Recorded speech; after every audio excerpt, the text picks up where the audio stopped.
Buenos días a todos. Bienvenidos a esta jornada donde vamos a hacer reflexiones sobre absentismo y salud mental en las organizaciones.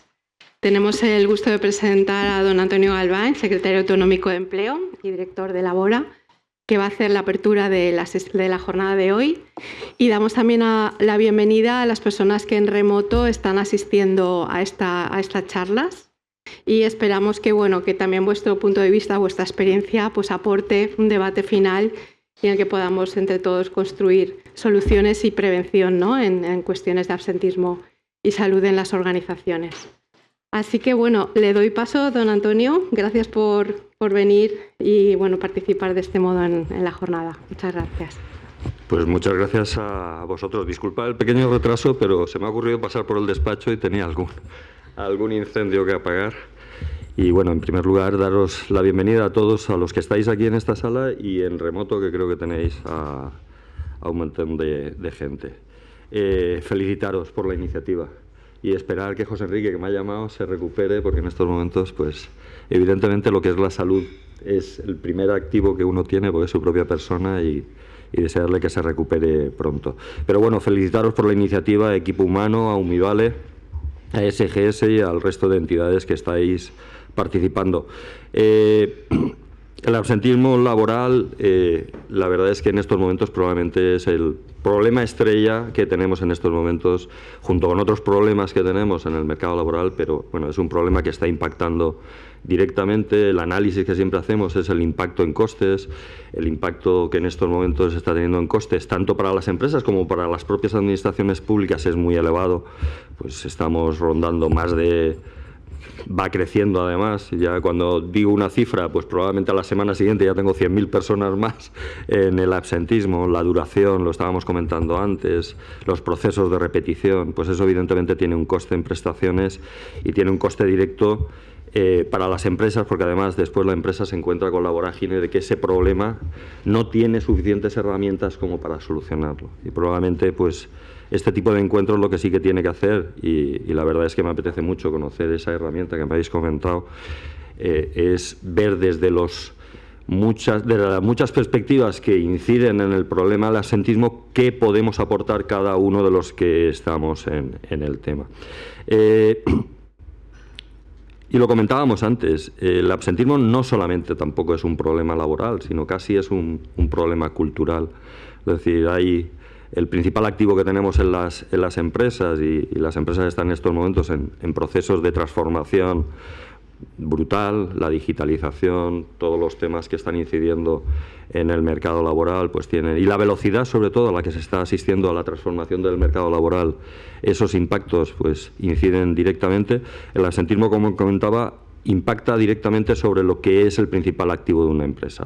Lo que son las máquinas pues son fácilmente reparables, pero el activo de las personas, que es donde además nuestro tejido empresarial y nuestras empresas basa fundamentalmente la relación de competitividad y la relación de productividad para poder subsistir en el mercado, impacta directamente sobre las personas. Y ahí tenemos que hacer una reflexión, porque las empresas probablemente pueden hacer cosas y la sociedad en general tiene que hacer cosas, porque la empresa se encuentra con un problema, o los sectores se encuentran con un problema que viene casi desde fuera. Muchas veces hay cosas que podemos hacer, las administraciones, las empresas, pero en general yo creo que es un problema social en el que todos tenemos que ser muy conscientes de que ese problema existe, de que ese problema le viene en muchas de las partes a la empresa desde fuera, y que esos procesos de transformación que están en estos momentos impactando, y estos problemas que están impactando en las empresas, no solamente desde el punto de vista del coste, sino desde el punto de vista de lo que es la salud de nuestro tejido productivo, pues es una cuestión que tenemos que reflexionar, y de esa reflexión lo que ya es absolutamente necesario, y por eso herramientas como las que habéis diseñado son absolutamente necesarias, es que estemos aportando ya soluciones. ¿Vale? No nos podemos quedar en la visión pasiva del problema, sino que tenemos que empezar a trabajar ya en soluciones. La importancia de esta jornada pues es evidente. Si estamos ante un problema importante, este tipo de jornadas que divulgan y que conciencian sobre el problema, pues son absolutamente trascendentes. Y poco más que añadiros. La voluntad de este Gobierno, en la medida en que puede incidir en algunas de las soluciones, es evidente.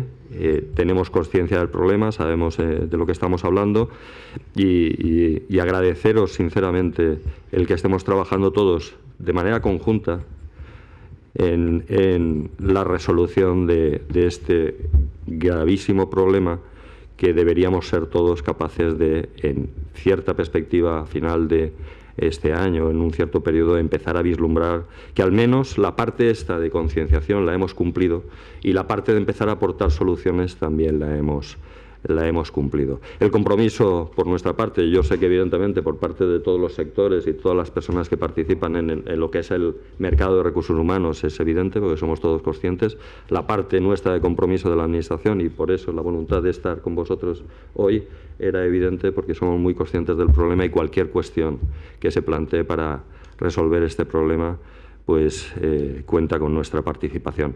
Felicitaros por la iniciativa y poco más. Yo ya me quedo como oyente. Muy bien, y ansioso gracias de conocer las cuestiones que se aportan como solución. Gracias por vuestra contribución. Muy bien. Bueno, pues quiero daros paso a una persona que representa a Umivale Activa, que como sabéis nos da una perspectiva muy amplia y muy también detallada de los indicadores de absentismo, sus causas, las tendencias. Y María Datcheva es responsable de proyectos, ella lleva ya tiempo haciendo investigaciones, doctora en psicología, y nos va a aportar su visión y también los análisis que ha extraído más recientes para que a partir de esa información podamos también ver líneas de actuación y activar los mecanismos más adecuados. Así que os abro su presentación y así podemos comenzar. ¿Me acerco ahí, Elena? ¿Se te parece? Sí, perfecto. Para poder estar cerca del portátil. Sí.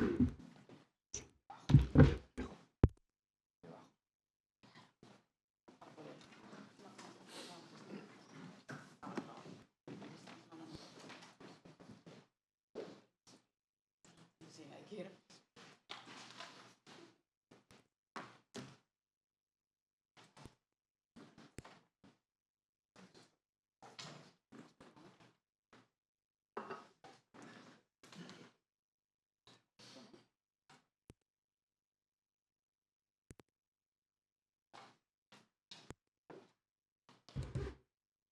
Buenos días a todos, se me oye bien, ¿no? Espero que sí. Muchísimas gracias antes de nada a Equipo Humano, a SGS también, al proyecto europeo que estamos aquí hoy justamente para escuchar esta gran novedad que habéis hecho, ¿no? Una herramienta, una plataforma gratuita para la formación sobre la salud mental. Muchísimas gracias en nombre de Umivale Activa por contar con nosotros en esta jornada y en muchas más, ¿no? Que llevamos ya una larga trayectoria de colaboración con vosotros, ¿no? Así que vamos a empezar a un poco abordar, tal y como habéis dicho, nuestro estudio, el estudio reciente que hemos publicado junto con y elaborado junto con el IVI, el Instituto Valenciano de Investigaciones Económicas. Vamos a ver. Pero antes de nada, un breve repaso de quiénes somos, ¿no? Si ya no sabéis, el Umivale Activa es mutua colaboradora con la Seguridad Social, ¿no? Protegemos más de 1.700.000 personas y lo hacemos con 1.700 también personas trabajadoras. Y aunque tenemos nuestra sede en Valencia, como indica el mapa, tenemos centros propios y protección en la población activa en toda España. Empresas mutualistas, ¿no? Más de 100.000 empresas mutualistas. Muchas de vosotros vais a reconocer vuestros logos que estamos siempre acompañando vuestra salud laboral y, evidentemente, con el objetivo de poder reducir el absentismo de nuestras empresas mutualistas, ¿no?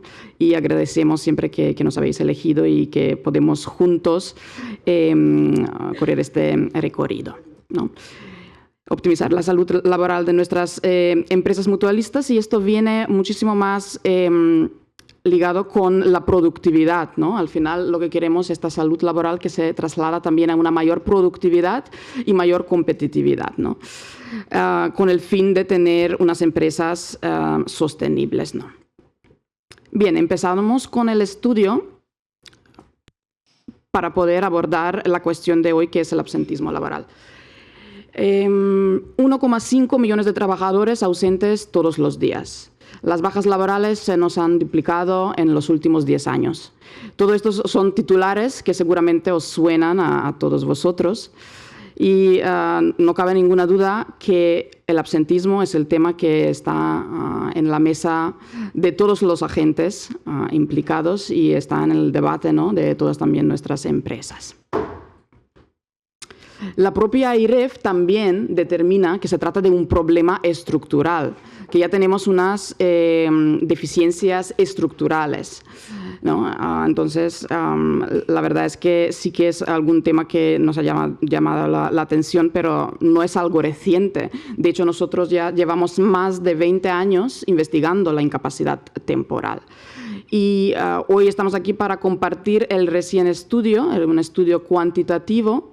Y tengo que decir que es el estudio también más metodológicamente más riguroso que se ha hecho en España, con todas las bajas laborales, con todas las bajas por incapacidad temporal, ¿no? No se trata de una muestra, se trata de la realidad, de todo el universo de las bajas laborales en España. Hemos podido acceder, y eso es gracias a la colaboración con el IBIE, a más de 60 millones, incluso ahora más de 70 millones de procesos de incapacidad temporal, en el periodo de 2016 a 2023. Pero, de hecho, ahora estamos continuando la colaboración, analizando datos a 2024, y esperemos que hasta el final del año también vamos a tener datos a 2025.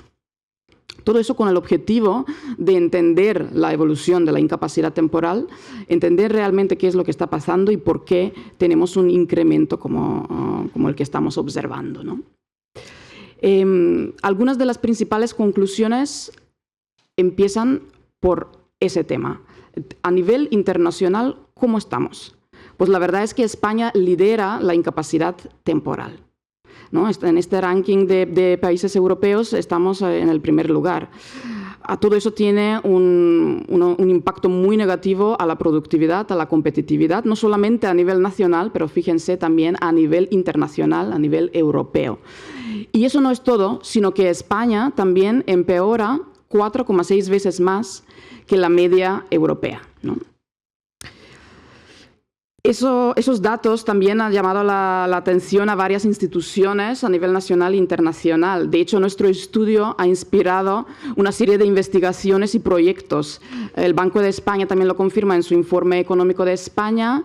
La propia OCDE también está involucrada en varios proyectos, como es el proyecto de reincorporación progresiva, ¿no?, encargado también por el Gobierno de España, para poder realmente analizar y ver si es posible esta reincorporación progresiva como una posible solución, ¿no?, a la situación que estamos teniendo, ¿no? Somos líderes en algo que realmente no nos gusta ser líder, ¿no?, en incapacidad temporal.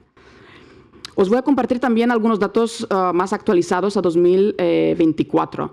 En España hemos alcanzado el 5,94% de las jornadas perdidas, ¿no? De todas las jornadas posibles laborales, 5,94 se pierden por temas de bajas por motivos de salud. Aquí siempre estamos hablando de incapacidad temporal, teniendo en cuenta tanto contingencia profesional como contingencia común, pero sí que es cierto que la gran mayoría, más del 90% de los procesos son contingencia común, enfermedad común, ¿no? El gran problema lo tenemos ahí. ¿A qué se trasladan estos datos? Pues se trasladan a que 1,1 millón de personas están ausentes cada día en España por temas de bajas por motivos de salud, ¿no? Y si eso lo trasladamos en una media de días, pues nos sale que 22 días por trabajador. Tenemos unas ausencias por 22 días al año por trabajador en España, ¿no? Y eso realmente son 7 días más que en 2018. El coste de estas jornadas perdidas, pues el coste en 2024 de esta pérdida de productividad alcanza más de 90.000 millones de euros, que equivale a 5,8% del Producto Interior Bruto. evidentemente es un coste que no para de crecer.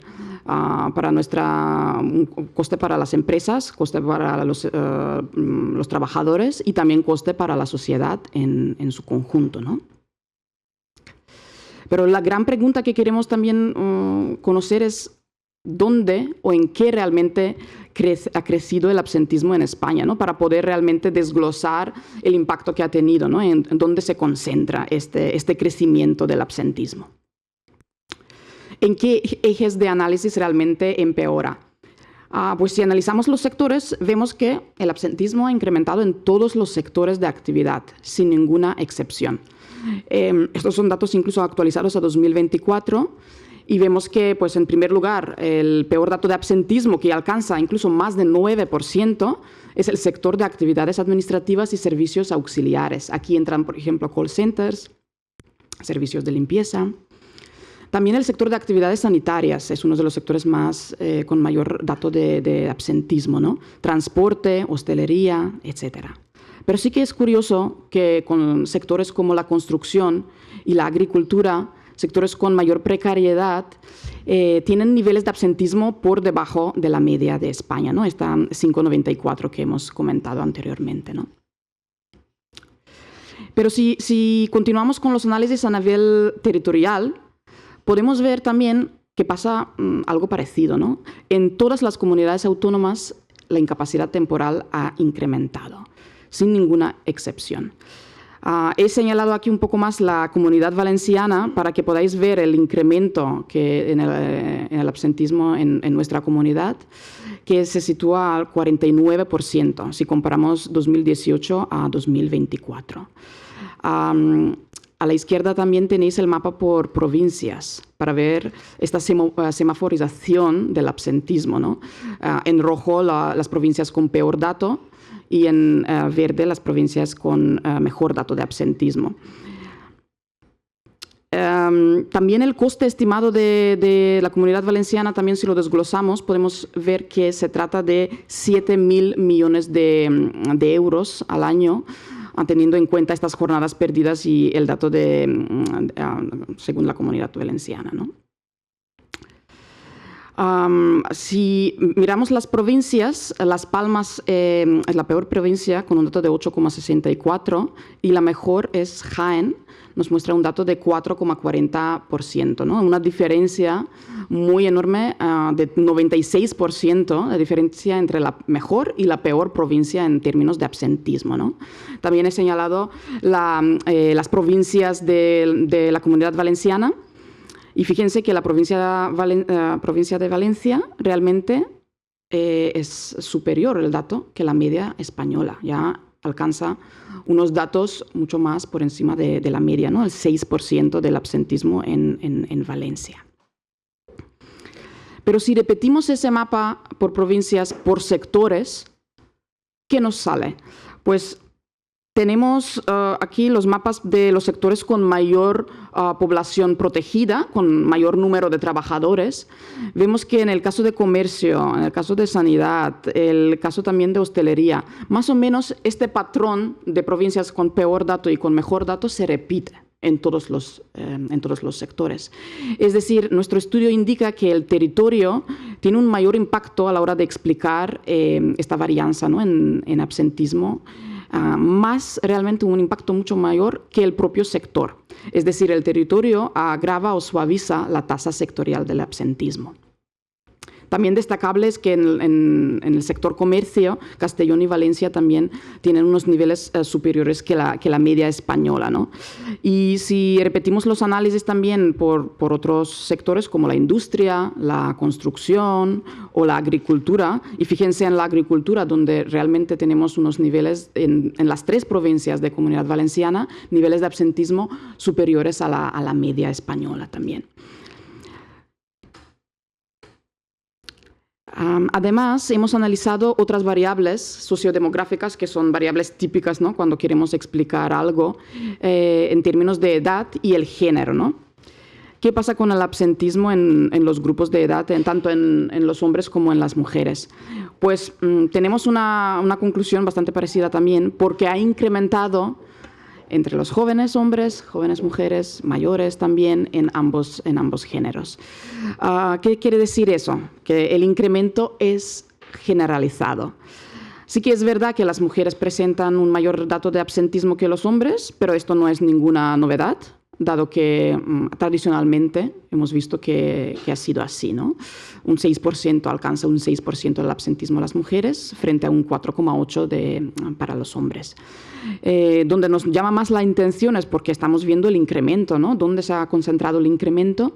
Pues vemos que el mayor incremento sucede entre las mujeres jóvenes en un rango de edad de 20 a 30 años, ¿no? Más de 50% del incremento de la incapacidad temporal. En el caso de los hombres, pues eso sucede en el grupo de edad sobre 40 años, ¿no? El absentismo es mayor entre los mayores, ¿no? A mayor edad, mayor absentismo, y eso se debe a la duración de las bajas, ¿no? Eso es bastante lógico, pero sí que nos llama la atención que los jóvenes hoy en día tienen cada vez más bajas. La incidencia de las bajas es mayor entre los jóvenes, aunque suelen ser de una más corta duración, ¿no? Sus bajas laborales. Por lo tanto, nuestro estudio también puede concluir que estas variables tradicionales que se analizan como el sector, la precariedad, el género, la edad, no explican el incremento, dado que dicho incremento realmente se produce en todas estas variables. Además, hemos analizado el tamaño de empresa, niveles de salariales, los regímenes de seguridad social, el régimen general, también autónomos. Ha incrementado el absentismo en todos los regímenes. Pero sí que nos llama la atención una cosa, que son 3 ejes de análisis, 3 temas y 3 aspectos que realmente tienen un comportamiento dispar y nos pueden explicar el incremento, ¿no? O dónde se concentra el incremento. Y esos son las patologías, la duración de los procesos y los DNIs de los pacientes. Estas repeticiones, ¿no? Que además lo hemos comentado en la introducción. Respecto a las patologías, aquí en este gráfico podéis ver el absentismo desglosado por grupo patológico y la evolución de 2018 a 2024. Este incremento de 44% que hemos vivido, ¿dónde se concentra? Pues realmente no se concentra tanto en patologías supuestamente más graves como cardiología o oncología, aunque sí que tenemos un incremento también sobre 30% ahí, sino que se concentra en 2 grupos patológicos, que son las algias y la salud mental. Fíjense en el incremento del absentismo de salud mental, 112% en los últimos 7-8 años. Sí que es verdad que también estos 2 grupos patológicos son más difícilmente objetivables, ¿no? Tienen un componente bastante subjetivo. Eso también tenemos que tenerlo en cuenta, ¿no? A la hora de analizar y también de tomar medidas. Es decir, estas 2 patologías explican la mitad del absentismo en 2024. 52% de las jornadas perdidas se concentran en estas 2 patologías y explican más de 2/3 del propio incremento. 70% del incremento se concentra justamente en estas 2 patologías, ¿no? Algias y salud mental. Algias me refiero a problemas musculoesqueléticos, ¿no? Lumbalgias, cervicalgias, son los más comunes. Pero también hemos dicho que también hay otro eje de análisis que nos ha llamado la atención, y eso es la duración. Realmente se concentra el absentismo o el incremento de los procesos en 2 bloques de duración, ¿no? De corta duración y de larga duración. En términos de incremento de procesos de menos de 15 días, tenemos un incremento de 70% casi. El mismo número, digamos, el mismo porcentaje de incremento lo vemos también en los procesos de larga duración de más de un año. Sin embargo, ¿qué pasa? Pues la mayoría de estos procesos son de corta duración, eso es verdad, ¿no? Son 70%. La de larga duración, en todo el pastel tienen un trocito solamente de 3%. Sin embargo, si lo trasladamos en días perdidos, vemos que las de larga duración tienen un mayor peso, ¿no? Como es lógico, porque llevan más de un año de días alcanzado y acumulado. Por lo tanto, realmente el incremento de los días perdidos se concentra en los procesos de IT de más de un año, ¿no? Casi 48% de los días perdidos. Y antes se hablaba de los procesos que han finalizado, que ya tienen alta. Pero también tenemos un problema de procesos que todavía no tienen alta y están en vigor. Están bajas personas, trabajadoras, que no han ido a trabajar más de un año y pierden su capital humano. Están perdiendo un capital humano y se están desconectando de su trabajo, ¿no? Se están desvinculando de su trabajo. Hemos observado la verdad, un crecimiento brutal en los procesos en vigor al final de año, pero procesos que tienen una duración de más de un año, ¿no? Fíjese, en el dato de 2018 se trataba de un número de 80.000 procesos en vigor. Ahora en 2024 llegamos a 189.000, ¿no? Un incremento de 128% de procesos en vigor con una duración de más de un año. Y sabemos que este dato en 2024 ya supera el 200.000 procesos en vigor. En términos de prevalencia, también, ¿no? Podemos ver la prevalencia por 1.000 trabajadores, un incremento de 94%. Han incrementado esta prevalencia en procesos de larga duración en todas las comunidades autónomas. Sí que es verdad que tenemos algunas diferencias. En Baleares, 50%, pero fíjense en Galicia. Ese dato es 200% de incremento en los procesos de larga duración en vigor, ¿no? Que todavía no han sido alta. Pero ¿qué hay detrás de estas bajas tan prolongadas? En términos de patología, otra vez nos encontramos, evidentemente, con las dos patologías más frecuentes y con mayor duración, que son las algias y la salud mental.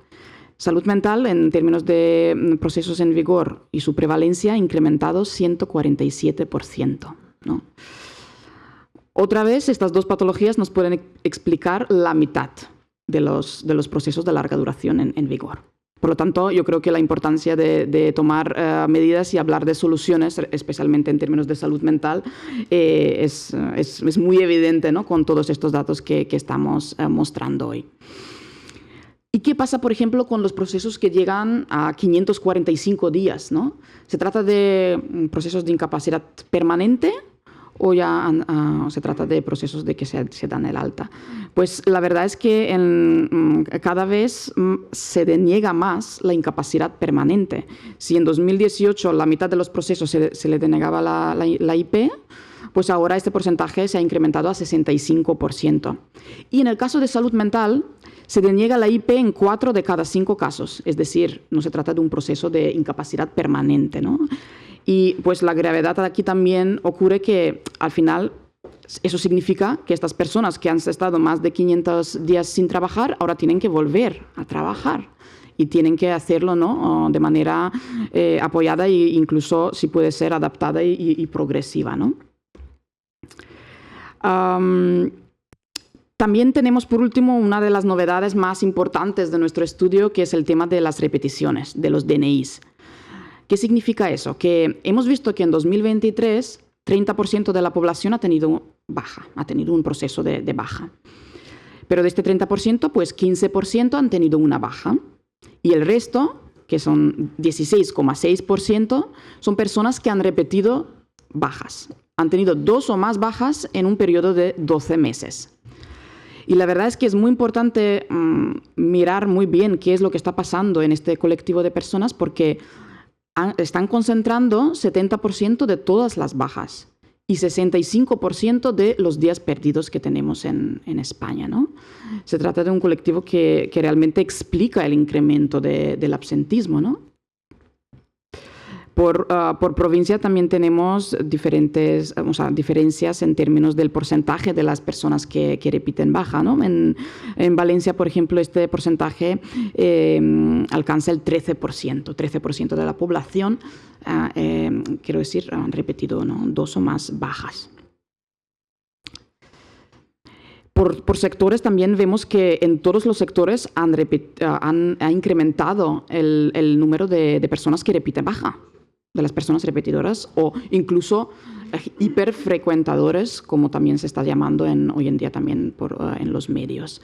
Pero sí que nos llama la atención que donde más han incrementado las personas que repiten, realmente está en los sectores los sectores públicos, ¿no? El sector de educación, de sanidad, administración pública, es donde tenemos un mayor incremento de personas repetidoras. Pero este incremento también es generalizado en todos los sectores. Entonces nos preguntamos, ¿repiten por lo mismo? Es decir, ¿repiten por tema de recaída? ¿Se trata de alguna cronificación de la patología que tienen? Pues la respuesta es que no, porque en la mayoría de los casos no repiten por la misma patología, repiten por una patología distinta, ¿no? Solo en 9% de los casos han repetido por la misma patología. Incluso si os fijáis en la última barra del gráfico, tenemos 10% de las personas que repiten por 10 o más grupos patológicos diferentes, ¿no? Entonces no se trata de un problema de recaída principalmente. Lo que os decía, si desglosamos el absentismo entre personas que no repiten y que repiten, ¿dónde se concentra el incremento? ¿Qué explica el incremento? Pues aquí con los datos de 2024 también vemos que realmente las personas que repiten explican casi 90% del incremento del absentismo. Sin embargo, en la barra azul muestra una evolución más o menos sobre el 2% del absentismo, es decir, que no es bastante estable y no explica el incremento. El incremento se concentra en las personas que repiten, ¿no? Por lo tanto, también tenemos que decir que aparte de una deficiencia y un problema de salud, no podemos decir que solamente se trata de un problema de salud, ¿no? Nuestro estudio indica que también se trata de un problema de ética y un problema de gestión de la incapacidad temporal. ¿Por qué? Porque también lo que vemos y llevamos observando más de 20 años, ¿no? Es esta relación negativa que existe entre la tasa de desempleo, es decir, el paro, y la incapacidad temporal. ¿Cuándo tuvimos el mejor dato de incapacidad temporal? Del absentismo, ¿no? En 2013, cuando tuvimos el peor dato del paro, ¿no? 26%, con la crisis económica.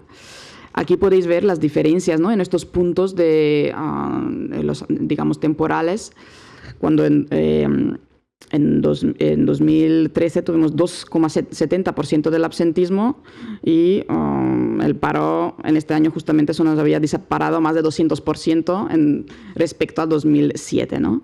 Y ahora en 2025 tenemos un dato de paro de 10%, ¿no? Algo que estamos bastante orgullosos de ello. Sin embargo, lo que es la cara invisible es que tenemos también un dato de absentismo no solamente muy elevado, sino que es el dato máximo histórico, ¿no? de absentismo en nuestro país. Y esta relación en general en Europa no sucede. Y nos preguntamos por qué. ¿Por qué realmente esto pasa en España, ¿no? ¿En qué nos diferenciamos de Europa? Pues es verdad que, aunque el estudio como tal no nos lo puede explicar, porque esto no es un estudio de derecho ni de normativa, sí que nuestra interpretación y percepción es que algo está pasando con nuestra normativa estatal y sectorial.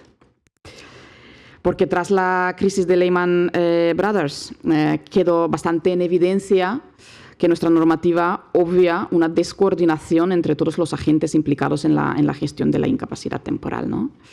Y sobre todo también obvia el gran elefante en la habitación, que lo tenemos, que es la picaresca y el mal uso de la prestación, que también pasa, ¿no? Carencias que podemos decir que estamos realmente lejos de la excelencia también en términos de gestión de la salud pública, en términos de listas de espera, estamos muy lejos de la excelencia. Sin embargo, hay otro elemento más, que la normativa es cada vez más garantista y nos ha complicado muchísimo la gestión sanitaria, digamos, el seguimiento también de los procesos, el control en sí de la incapacidad temporal, ¿no? Todo eso favorece pues estas ineficiencias, ¿no? que estamos teniendo con el mal uso también y abuso de la IT. También Se ha publicado recientemente, el 4 de febrero, un estudio, no sé si lo conocéis, el estudio de la AIREF, que también complementa nuestro estudio con IVIE, ¿no? Complementa porque también analiza el gasto público de la IT y también destaca algunos de los temas que nosotros hemos ido un poco repitiendo, ¿no? Todos estos ejes de análisis que hemos dicho. Por ejemplo, la parte de la repetición también lo confirma y destaca como un elemento fundamental a la hora de gestionar la IT. También confirma que los sectores públicos han sufrido también un gran incremento de la IT, ¿no? Y también confirma lo que llevamos diciendo, que la normativa es cada vez más, ¿no? Garantista, ¿no? Es decir, estos dos informes, tanto el nuestro como lo de la AIREF, la verdad es que hacen un análisis muy contundente y complementarias, ¿no? Estas conclusiones son complementarias y nos hacen pensar en que realmente estamos ante un problema de Estado, estamos ante un problema estructural y tenemos que mejorar las ineficiencias, ¿no? En la gestión de la IT. Pero también es verdad que los convenios colectivos nos están ayudando, porque en los convenios colectivos, casi en el 90% de los casos, se complementa el salario, ¿no? El complemento que tenemos también en casos de contingencia común. Y nos hacemos la pregunta si realmente es justo que ganen igual o más los que no van a trabajar que los que sí que van. Tenemos un experimento natural en España, con el sector público, porque en 2012, cuando se quitó el complemento salarial en contingencia común, pudimos observar, fíjense cómo ha disminuido el absentismo a niveles por debajo del sector público. Sin embargo, en 2018 se ha vuelto a reponer este complemento y vemos cómo se nos ha disparado el absentismo, y en este caso es la incidencia de las bajas por contingencia común, y muy superiores que el del sector público, ¿no? Y otra vez, la AIREF también en su informe confirma lo que llevamos diciendo ya muchos años. También el absentismo, evidentemente, ha sido muy afectado por el complemento, por el cambio del complemento, ¿no? Salarial. Es evidente que esta medida, digamos, perjudica muchísimo a la hora de, pues, ¿no? Digamos, podemos decir una motivación, o incluso pueden ser más reclive a tener una baja cuando también estás protegido, ¿no? Y tienes un salario más o menos igual, el mismo, incluso más, ¿no? que estás realmente trabajando. Por lo tanto, estamos ante un problema realmente de sostenibilidad de nuestra seguridad social y de nuestro sistema. Como en la fábula de la gallina de los huevos de oro, ahora mismo estamos un poco matando la gallina, ¿no? Estamos entre todos, si no miramos soluciones, nos estamos cargando la gallina de los huevos de oro, que realmente es nuestro estado de bienestar, ¿no? Por lo tanto, yo creo que las soluciones no pueden ser unilaterales, tienen que ser de manera colaborativa y coordinada entre todos los agentes implicados. Entonces no se trata solamente de una solución por parte de las empresas, por parte de las mutuas, no, se trata de una solución a nivel de Estado, ¿no? Y por eso también esperamos que se podría hacer algo también con la mesa de diálogo social que ahora mismo se está llevando a cabo, ¿no? Y se está implementando para poder tratar este asunto. Pero hoy aquí también estamos para hablar sobre las empresas, ¿no? Y qué es lo que pueden hacer las empresas en términos de gestión de absentismo, porque cada uno tiene que hacer nuestra parte. ¿Y cómo puede ser que en este contexto tan complejo, como hemos visto, tenemos dos empresas con la misma distribución de la plantilla, con el mismo tamaño, por ejemplo, 1.000 trabajadores, trabajando lo mismo en el mismo sector, en la misma provincia, tengan esta diferencia en los datos del absentismo? Empresa A alcanza 12% y la empresa B pues alcanza 4% del absentismo. ¿Cómo es posible? Y no se diferencian entre el sector ni en la plantilla, ¿no? En todas estas variables que hemos comentado. Pues evidentemente se trata de una diferencia en la gestión de la salud laboral, en la gestión del absentismo que tiene empresa A y empresa B. ¿no? La empresa B seguramente es mucho más proactiva en su gestión, ¿no? No está esperando que sucedan estas bajas para tomar medidas, ¿no? Lo hace de manera integral y de manera proactiva. ¿Pero qué consecuencias tiene eso? Pues para empresa A, el 12% del absentismo, y si tiene una plantilla de 1.000 trabajadores, significa que faltan 120 personas trabajadoras cada día. Y para empresa B, eso significa que el dato de absentismo, 4,86 más o menos, significa que faltan 49 exactamente, trabajadores al día. Por lo tanto, va a tener un impacto muy negativo para la empresa A, que tiene que hacer lo mismo, pero tiene que abordar 71 nóminas más, ¿no? Es verdad que la competitividad, la productividad y la sostenibilidad de la empresa A va a ser mucho más dañada en este caso, ¿no? Con un absentismo tan elevado, ¿no? Nosotros desde Umivale Activa, pues siempre decimos lo mismo, que no hay una solución única del problema del absentismo y que cada empresa pues tiene que hacer un análisis propio y para poder crear y co-crear junto con la empresa un traje a medida para poder abordar el problema del absentismo, ¿no? Para poder gestionar y mantener el nivel de absentismo. No existe absentismo cero, ¿no? Porque siempre puede pasar algo, pero estos niveles que estamos viviendo hoy en día realmente no son nada sostenibles y son fuera de lo normal, ¿no? Fuera del control. Por lo tanto, para poder hacer este traje a medida, nosotros nos basamos en un modelo de gestión proactiva e integral. Y es algo que vamos también acompañando, digamos, a las empresas mutualistas en términos y tomando como base este modelo que se realmente concentra en 4 pilares. Tenemos en primer lugar siempre que hay que trabajar la gestión proactiva de la salud laboral. Aquí entrarían, evidentemente, la prevención de los riesgos laborales. Hoy vamos a hablar de la salud mental, de los riesgos psicosociales, que también son cada vez más frecuentes, ¿no? El fomento de los hábitos saludables. ¿Qué es lo que estamos haciendo para promover esta salud en nuestros trabajadores, ¿no? Salud física y también mental.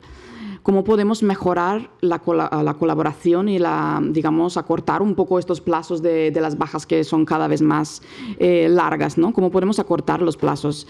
Es evidente que las mutuas aquí trabajamos completamente, tenemos las competencias en contingencia profesional y en la contingencia común lo que podemos hacer, ¿no? Lo que podemos acortar plazas y adelantar pruebas, pero el alta no depende de las mutuas. En la contingencia común, pues el alta depende, pues evidentemente, del servicio público de atención primaria o en su caso del INS. Y en el caso de las largas duraciones, pues aquí ya completamente está en manos del INS. Pero sí que es verdad que todo este pilar tiene como una base el interés sincero por la salud de las personas, ¿no? Esto es lo que queremos promover en nuestras empresas. Además, es fundamental también trabajar otro pilar, que es la justicia en la organización, ¿no? La equidad en las relaciones laborales. Aquí tenemos que tener en cuenta muy bien pues, todo lo que es la parte del control, la parte de los incentivos y la parte también incluso de sanción en casos de, pues, que vemos oportunos y adecuados, ¿no? ¿Por qué? Y todo esto, además, acompañado y aprobado, digamos, con el apoyo de la representación sindical, ¿no? Siempre, porque si no, no se va a implementar y no vamos a tener éxito. Con la idea de que les debe ir mejor a los que más aporten en la organización, ¿no? La verdad es que si tenemos una percepción de injusticia en la organización, vamos a tener muchísimo más bajas. Porque si no hay consecuencias, incluso para pues, personas que repiten bajas y que sabemos que son bajas no tan justificadas, ¿no? Que es un mal uso de la prestación, pues evidentemente si no hay ninguna consecuencia, pues eso se nos va a disparar y vamos a tener más personas cogiendo también bajas en este estilo. Aquí en este pilar es lo que también viene muy bien vinculado con uno de los temas que estaba comentando, que es la parte de las repeticiones. Tenemos que hacer seguimiento, tenemos que analizar caso por caso qué es lo que está pasando con las personas que repiten bajas.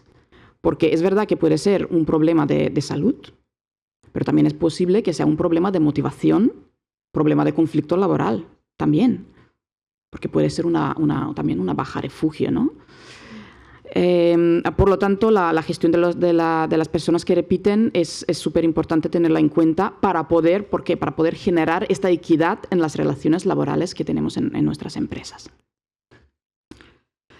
Por último, también tenemos otro pilar que es la gestión emocional, y aquí entraría un poco todo lo que son políticas de recursos humanos, el tema de liderazgo, el tema de calidad de trabajo, calidad laboral, el tema de la formación, que viene muy bien alineado con lo que vamos a ver hoy, la herramienta, ¿no? De cómo podemos dar más información y cómo podemos formar de una mejor manera a nuestros empleados para sensibilizar sobre temas muy importantes, ¿no? Sobre la salud física, pues también la mental.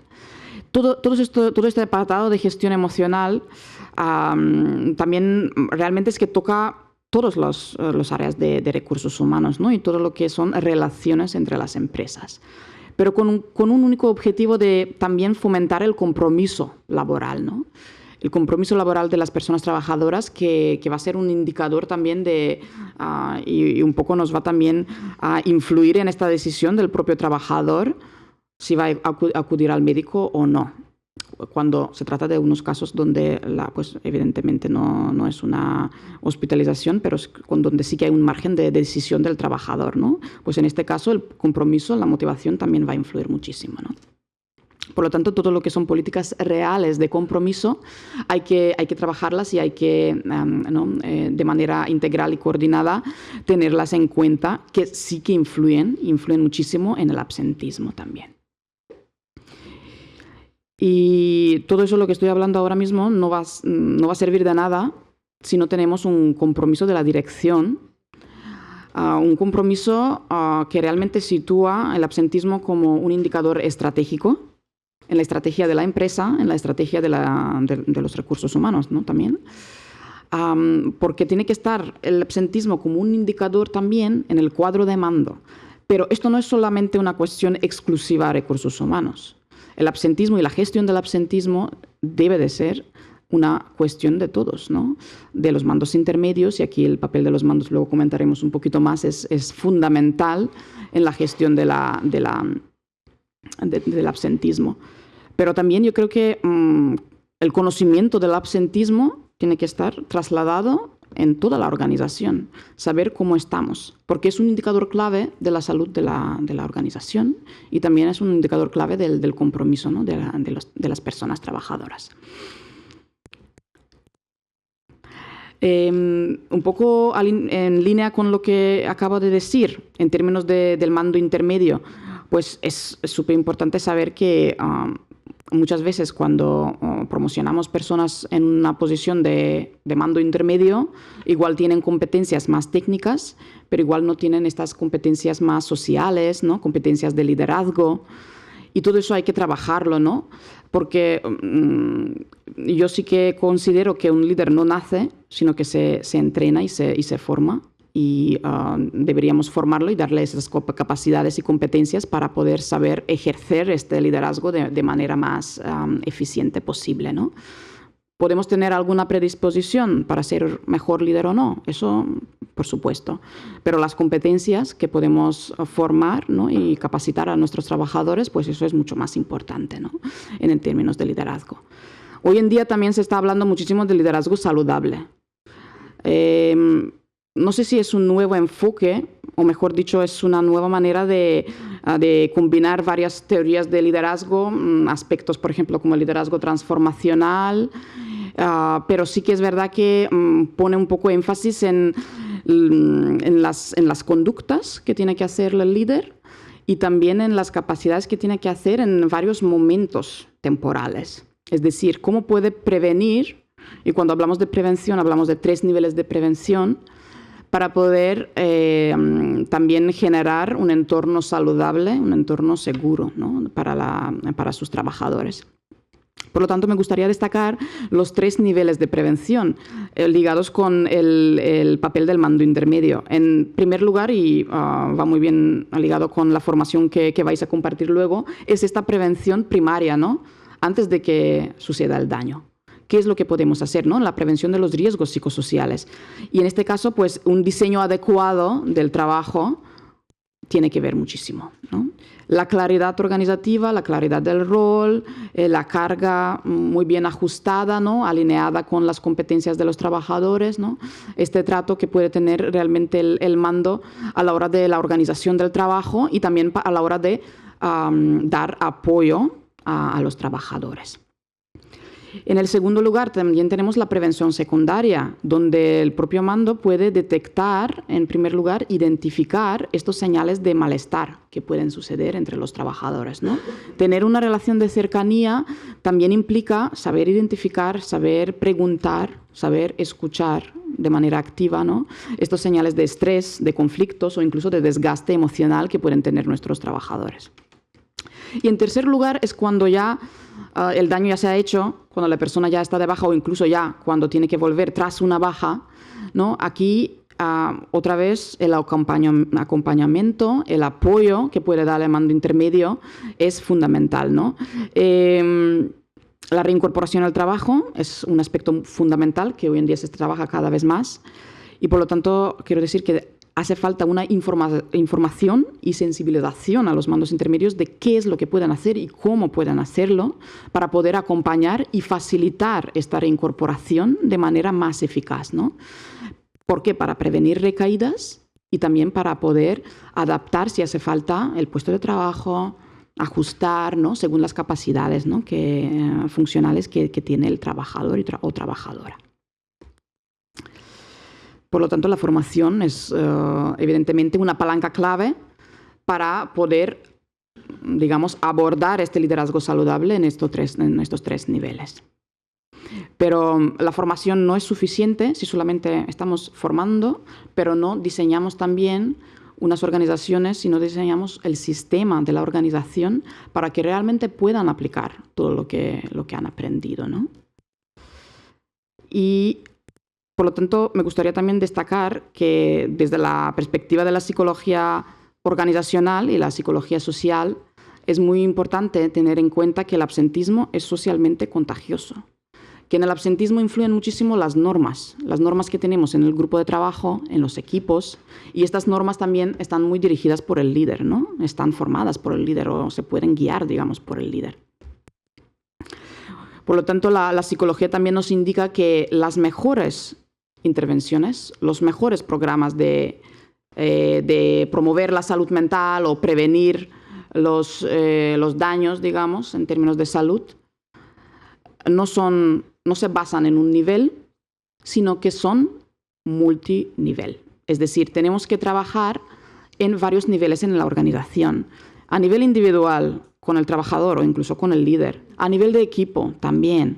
A nivel de organización, con políticas, con prácticas que podemos formar desde los equipos, ¿no? de recursos humanos. Y todo esto siempre consensuado y apoyado y de manera participativa con los trabajadores, ¿no? en nuestra organización, porque si no, no vamos a tener el éxito que queremos tener.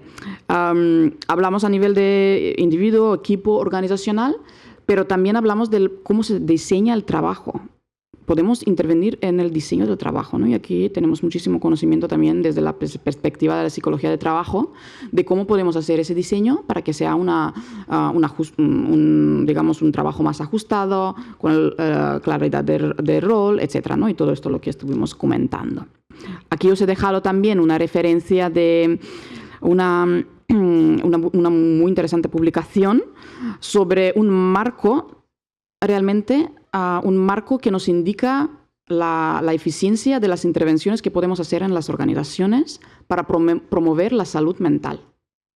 Y aquí nos habla de este ajuste y de esta también, digamos, abordaje de todos los niveles de intervención para la promoción de la salud mental, ¿no? Me gustaría también terminar con una reflexión que creo que es muy importante. La salud mental, es evidente que tenemos que tener una parte de responsabilidad la empresa en términos de cómo creamos entornos saludables y seguros. Eso desde luego. pero no es toda la responsabilidad en las manos de las empresas y no puede ser. De hecho, sabemos que muchos de los problemas de salud mental también vienen del ámbito personal, ¿no? Necesitamos recursos a nivel individual, necesitamos recursos a nivel de empresa, a nivel incluso de sociedad, porque estamos viendo cada vez más incluso problemas de salud mental en los adolescentes, ¿no? No estamos hablando de población trabajadora. Por lo tanto, me gustaría destacar que también es una responsabilidad individual y de autocuidado. Y por lo tanto deberíamos dar las herramientas a las personas de cómo pueden realizar este autocuidado, ¿no? Tanto en el ámbito de empresa como en el ámbito personal, ¿no? Y estos dos ámbitos están interrelacionados, es seguro, ¿no? Y no hay ninguna duda aquí. Pero tenemos que tener en cuenta que esta responsabilidad compartida es un aspecto clave, ¿no? Tener las herramientas de actuar a nivel individual, también tener las herramientas como equipo, como líder o incluso como propia organización para poder realmente decir que se trata de una organización y una empresa saludable, que hoy en día nos gusta mucho decir que somos una empresa saludable. No, para ello tenemos que trabajar en todos estos niveles para realmente promover, ¿no?, la salud mental y incluso la motivación, ¿no?, de nuestras personas trabajadoras. No olvidemos que nuestro modelo no funciona si tenemos un pilar más avanzado que el otro. Necesitamos un equilibrio entre todos estos pilares, porque si no tenemos justicia o si no tenemos una gestión emocional o si no tenemos una gestión proactiva de salud, si alguno de estos pilares nos falla, no vamos a tener éxito, no vamos a tener una buena gestión de la salud laboral y del absentismo, ¿no? Por lo tanto, el equilibrio de manera estratégica deberíamos llevarlo a cabo entre todos, ¿no?, de manera colaborativa, tanto internamente como externamente, en colaboración con todos los agentes, ¿no?, que están implicados en la gestión de la IT.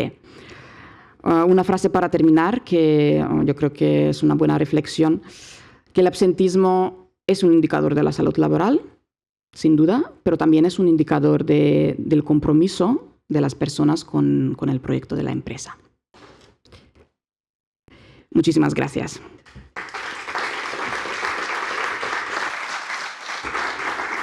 Muy interesante, María, muchas gracias. No sé si alguna persona quiere trasladar alguna pregunta o alguna reflexión y así avanzamos después. Gracias, María.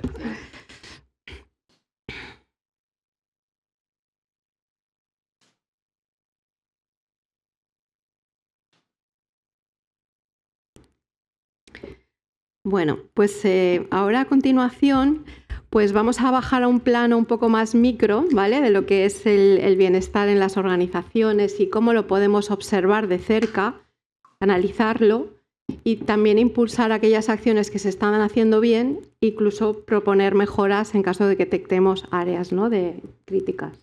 Entonces, nosotros desde Equipo Humano llevamos ya pues, más de 20 años haciendo estudios de bienestar o estudios de clima, que son un buen termómetro de lo que decía María, y que a través de estas reflexiones que os voy a compartir y pues vamos a ver en qué planos podemos hacer una mirada estratégica hacia el bienestar de nuestros colaboradores y así plantear acciones de mejora. Entonces, antes que nada, quería pediros vuestra colaboración, ¿vale? Es un pequeñísimo sondeo, además anónimo. Os voy a dejar una tarjeta.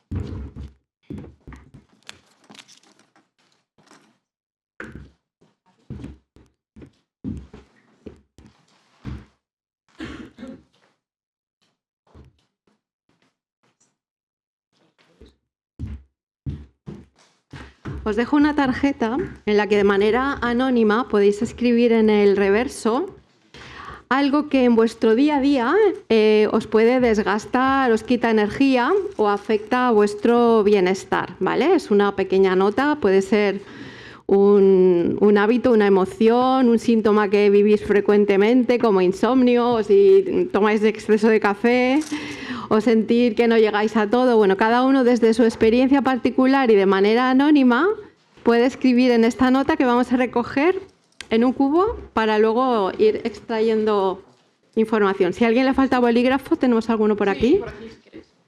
¿Sí?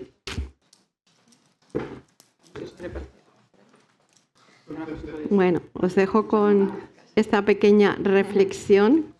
Así tenemos muchos ejemplos de lo que vivimos en el día a día.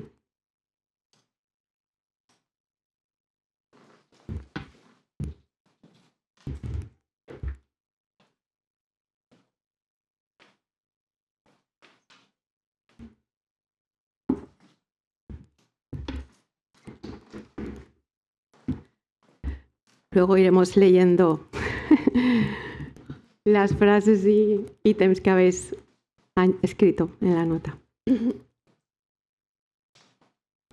Muchas gracias.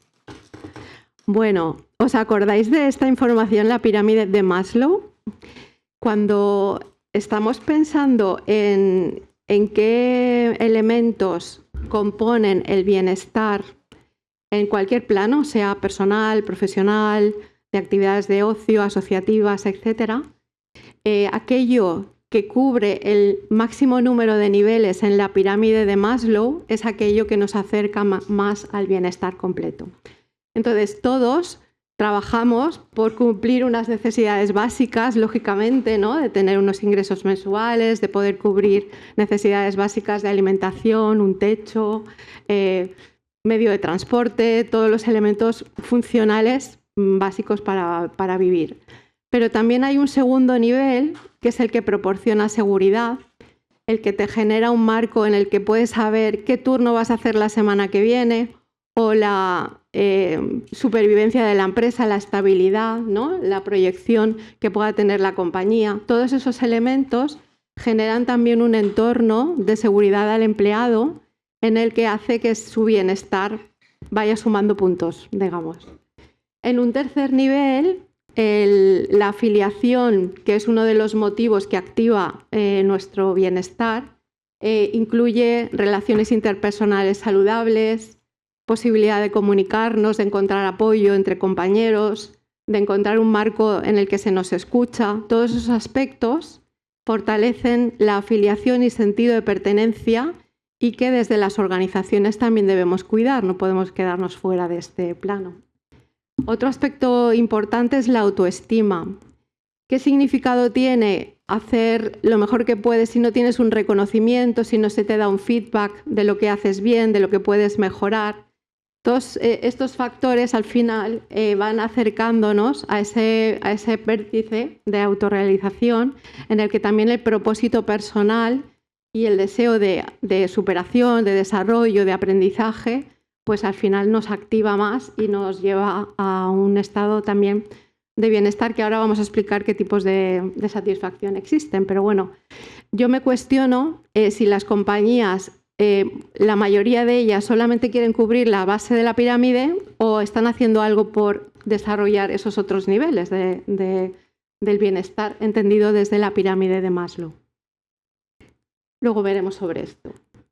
Entonces, cuando hablamos de bienestar, hay como 4 grandes planos o dimensiones en las que podemos reflexionar si el trabajo nos permite una satisfacción personal de logro, de desarrollo de unas competencias, unas habilidades, si está vinculado también con nuestras aficiones o si es un trabajo puramente con implicación retributiva, nada más. También es una cuestión importante si el trabajo nos permite autorrealizarnos, tener autonomía y capacidad para resolver los problemas por nosotros mismos, o si nos dotan de recursos para poder solucionar los problemas.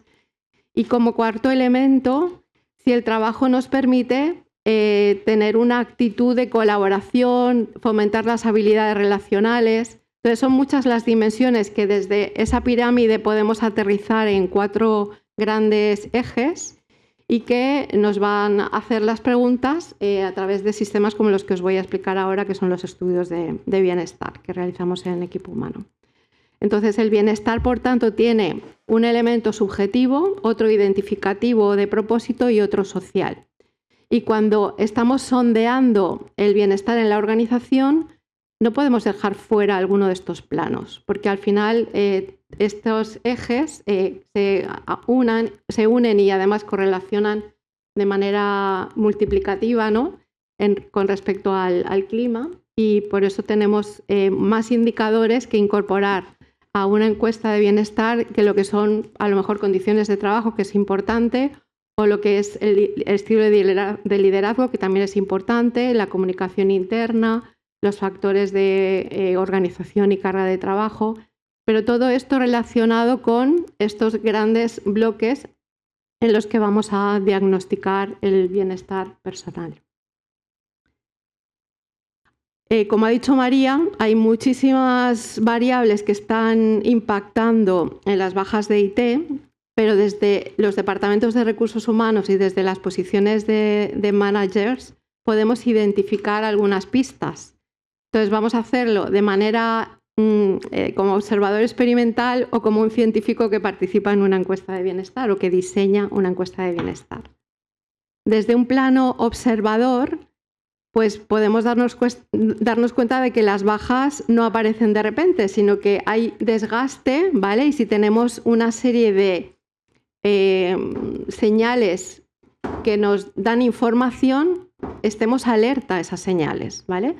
Tendremos que ver si hay un estrés sostenido, ¿vale? Si tenemos un mal día, una semana muy intensa porque hay que entregar un proyecto, o si esta pauta nos ocurre una semana, otra, un mes, otro año. Si es sostenido, pues realmente genera unas patologías difíciles de solventar si nos mantenemos en el mismo ritmo, ¿no? Luego está la fatiga emocional, la dificultad que tenga cada uno para desconectar, si se lleva el trabajo a casa, si tiene los descansos suficientes como para poder reactivar su labor profesional con más energía, ver si está perdiendo motivación o una sensación de ir al límite, o si de algún modo se está desconectando, ¿no? Y desencantándose de su responsabilidad. Entonces, la baja médica al final puede ser la última fase, es como una salida desesperada a un proceso que ha venido calando desde hace tiempo y que igual no hemos estado atentos o no hemos sabido cómo actuar frente a esos síntomas. Por tanto, el absentismo, que es un poco el eslogan de nuestra jornada de hoy, no empieza el día de la baja, sino que empieza mucho antes.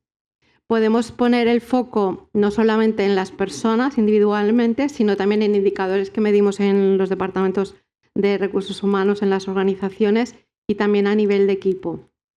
A nivel de personal, pues vemos que hay personas que ya presentan algunos síntomas participando menos, siendo menos creativos, más irritables, teniendo algunos bloqueos o apatía ante los retos que supone el día a día laboral, también generando aislamiento o teniendo un cansancio constante, cometiendo errores, también son síntomas claros de que algo está pasando, ¿no? Ahí detrás. A nivel de equipos se generan más tensiones, más silencios, comentarios cínicos también, pérdida de la confianza entre los miembros del equipo y una comunicación defensiva, ¿no? De yo no tengo la culpa, vamos a expulsar la responsabilidad. Estos indicadores también nos están dando pistas de un sistema que está enfermo y que algún origen hay detrás y tenemos que explorar. Y luego los KPIs que has comentado, María, pues qué número de bajas breves tenemos en nuestra organización, qué rotación hay, cuántas bajas voluntarias en la compañía existen, qué compromiso, qué nivel de productividad se está generando y qué ausencias no previstas o no planificadas estamos alcanzando. Entonces, si tenemos un compendio de todas estas informaciones observacionales y de indicadores, podemos constituirlo como una señal en la que debemos empezar a trabajar, ¿no? Como prevención. ¿Cuáles son las amenazas de bienestar? Pues voy a leer alguna idea de lo que ponéis por ahí en las notas.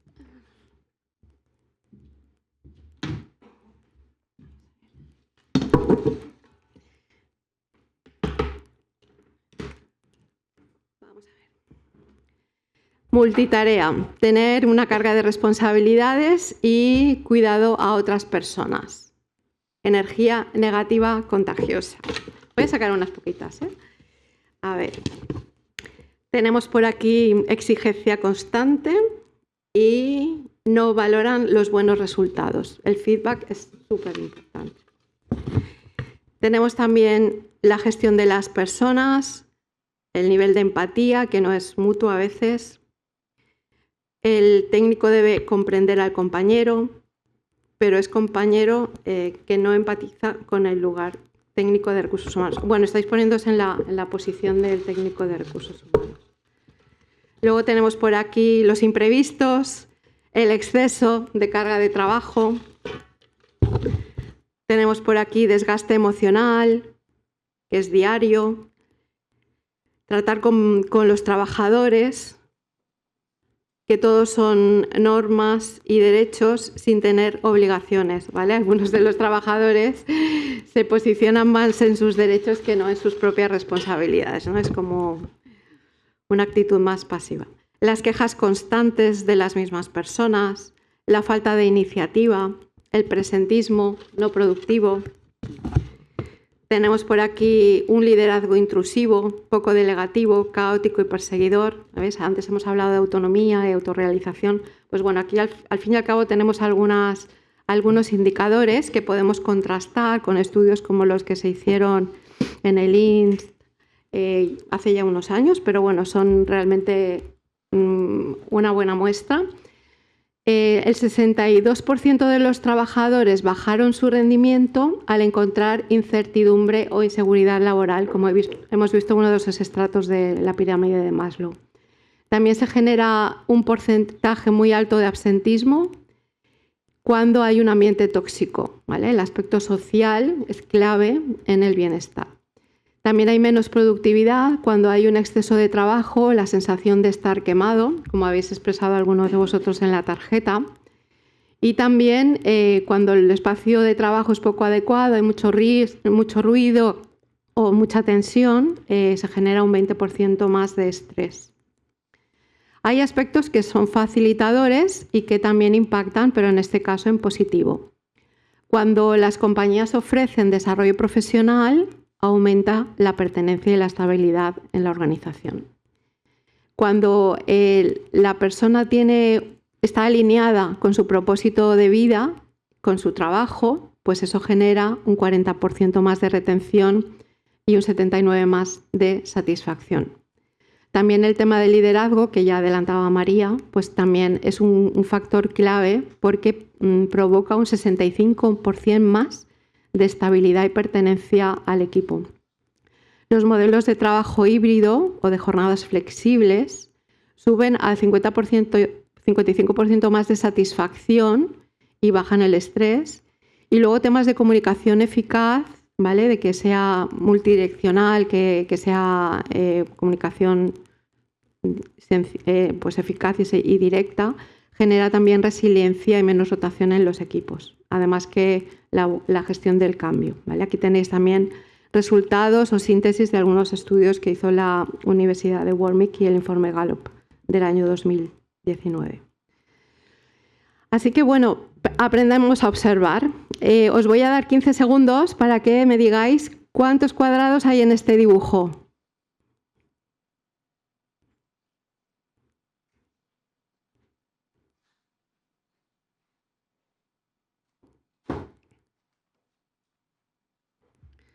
¿Ya? ¿Cuántos? ¿Cuántos habéis contado? 9, 15, 10. Pues sí, son 10 más el marco verde, 11. ¿Vale? Los que habéis dicho 10, ¿cuál ha sido vuestro método para contarlos?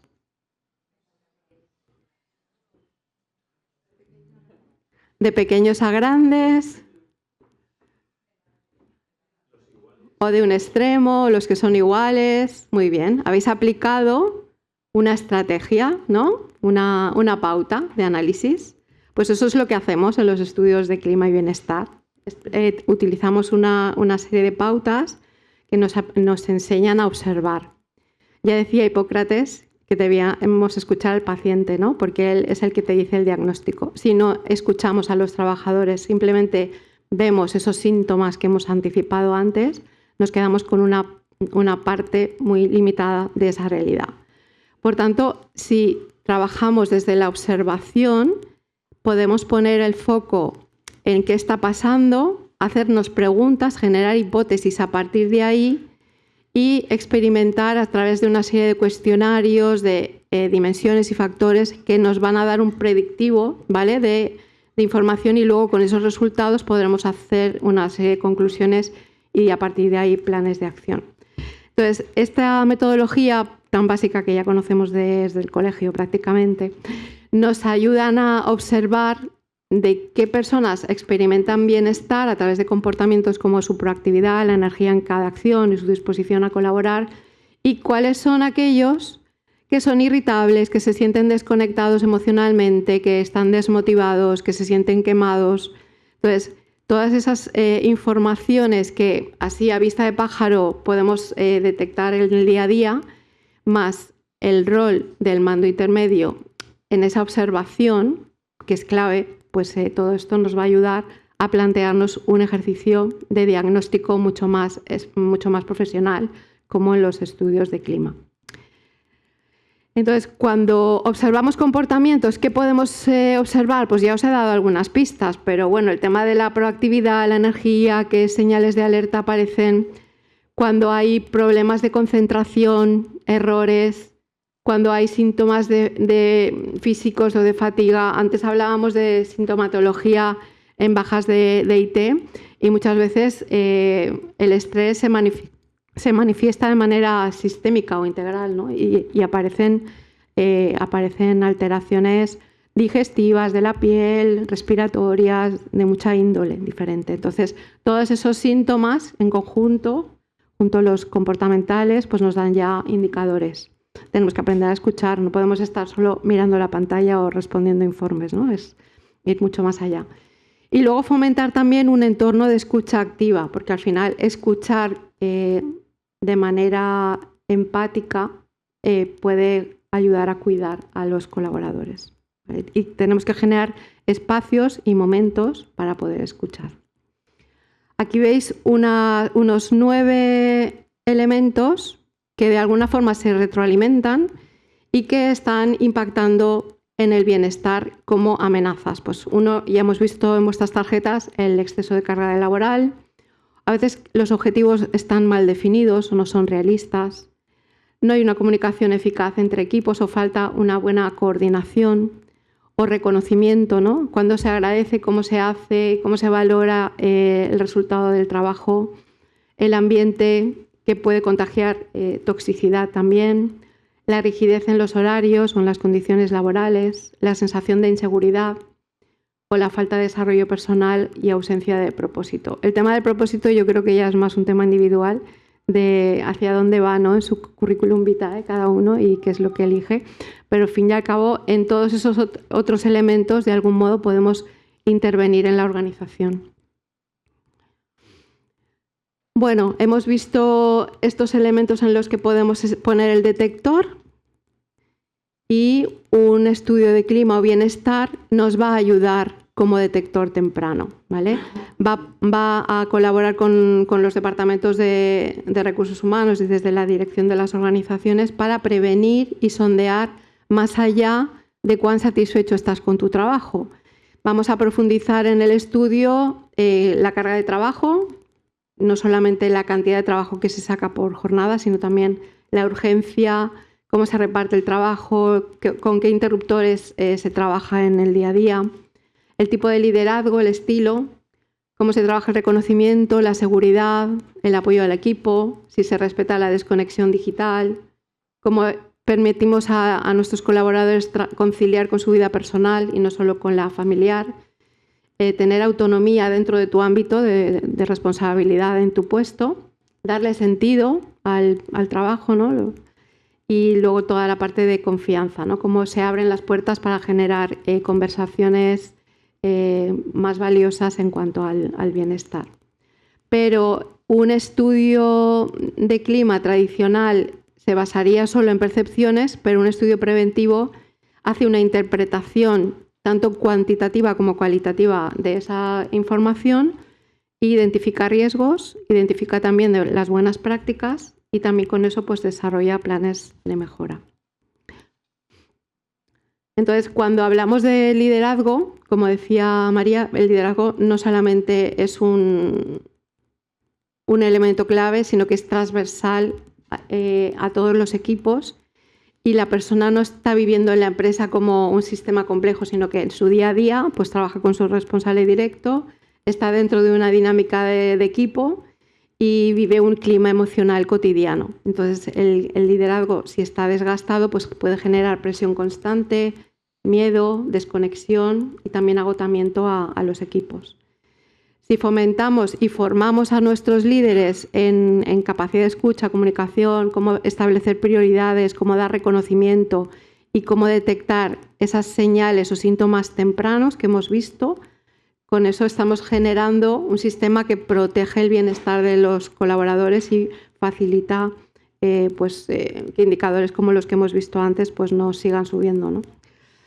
Entonces, desde la metodología en cuanto a encuestas de clima y bienestar, lo que hacemos es un diagnóstico de la organización que permite una visión 360 grados. Es decir, vamos a querer encuestar a todos o el máximo de los miembros de la empresa para que nos den una visión lo más completa posible.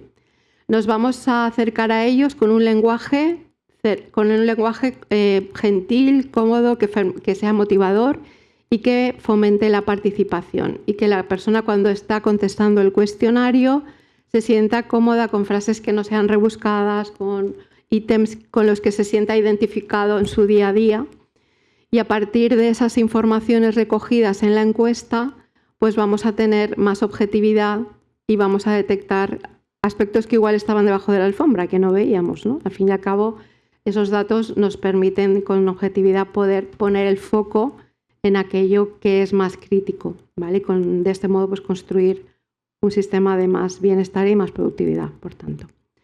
Cuando hacemos algún estudio de bienestar para nuestros clientes, trabajamos 4 o 5 grandes ejes que llamamos dimensiones y que recogen y que muchas veces están interconectados, ¿no? Y se influyen unos a otros, como el liderazgo humano, que recoge no solamente qué instrucciones me dan, cuánto tiempo me dan o qué objetivos tengo que lograr, sino también cómo escuchamos, qué conexión emocional tengo con los colaboradores, qué oportunidades para que expresen su opinión. Todo esto forma parte también del liderazgo. Luego la parte de carga de trabajo, qué recursos se facilitan al empleado para que ejecute su función, cómo se diseñan los puestos de trabajo, si son muy multifuncionales o si son muy especializados. En función de eso, pues veremos también cómo puede acometer su día a día para sacar resultados. Luego la parte cultural de la organización es muy importante. ¿Qué canales de comunicación hay? Formales, informales. Y luego algo clave es cómo el empleado expresa su vivencia en la organización desde el momento en que le llamaron para una entrevista de trabajo al momento de onboarding, cuando empezó a recibir la primera formación, cuando empezó a identificar qué resultados debía reportar al equipo, con quién iba a colaborar, a quién podía pedir ayuda. Todos esos aspectos de experiencia de empleado también los recogemos en nuestros cuestionarios. Y cada una de estas dimensiones clave se convierte o se multiplica en factores, ¿vale? Que son subdimensiones que representan con determinados pesos estas grandes ejes que os acabo de contar. Y bueno, los indicadores son esos comportamientos observables, pensamientos, afirmaciones que de manera descriptiva van a ayudarnos a explorar cómo está el bienestar en la organización con la encuesta. Aquí veis un ejemplo. Nosotros cuando hacemos estudios de bienestar con nuestros clientes o estudios de clima, tenemos un modelo propio, que es el que veis aquí, que recoge estas grandes dimensiones y sus factores correlacionados, pero también adaptamos aquellas cuestiones que a nuestros clientes les preocupa más. Pues puede ser tema de cómo estamos orientados al cliente o, por ejemplo, ¿qué percepción tienen los equipos sobre la nueva dirección estratégica de la compañía? O cómo valoramos las políticas de medio ambiente, sociales y de gobernanza, ¿no? El ESG en el que estamos trabajando muchas organizaciones. Aspectos que son clave en el momento en que se hace la encuesta se incorporan al modelo para poder tener esa información de vuelta y poder tomar el termómetro, ¿no? La temperatura de la organización a nivel de bienestar. Cuando hacemos un estudio de bienestar, pues son muchos los beneficios. Es una inversión de 3 semanas, 4 a veces o 5 si la organización es muy grande, pero el retorno la verdad es que vale la pena porque nos ayuda a reducir el absentismo y el presentismo. Habremos identificado cuáles son esas fuentes, si son realmente patologías por contingencias comunes o hay otros aspectos motivacionales o de conflicto. Luego también mejoraremos nuestros indicadores de diversidad, integridad y equidad dentro de la compañía y también de salud mental. Obtendremos más compromiso y más retención del talento de nuestros equipos. Vamos a reforzar la colaboración entre las diferentes áreas de la empresa porque genera debate. Cuando se abre una encuesta de bienestar en la organización genera mucho debate y reflexión en todas las áreas, departamentos, niveles jerárquicos a escala global. Y luego también pues, mejora la comunicación interna, disminuye el estrés, fomenta un liderazgo más transformador y genera una cultura de bienestar más sostenible, ¿vale? Y también, por supuesto, fomenta una marca empleadora porque al final te sientes orgulloso de sentirte escuchado por tu organización y que la información de vuelta se construye con proyectos de mejora para los empleados.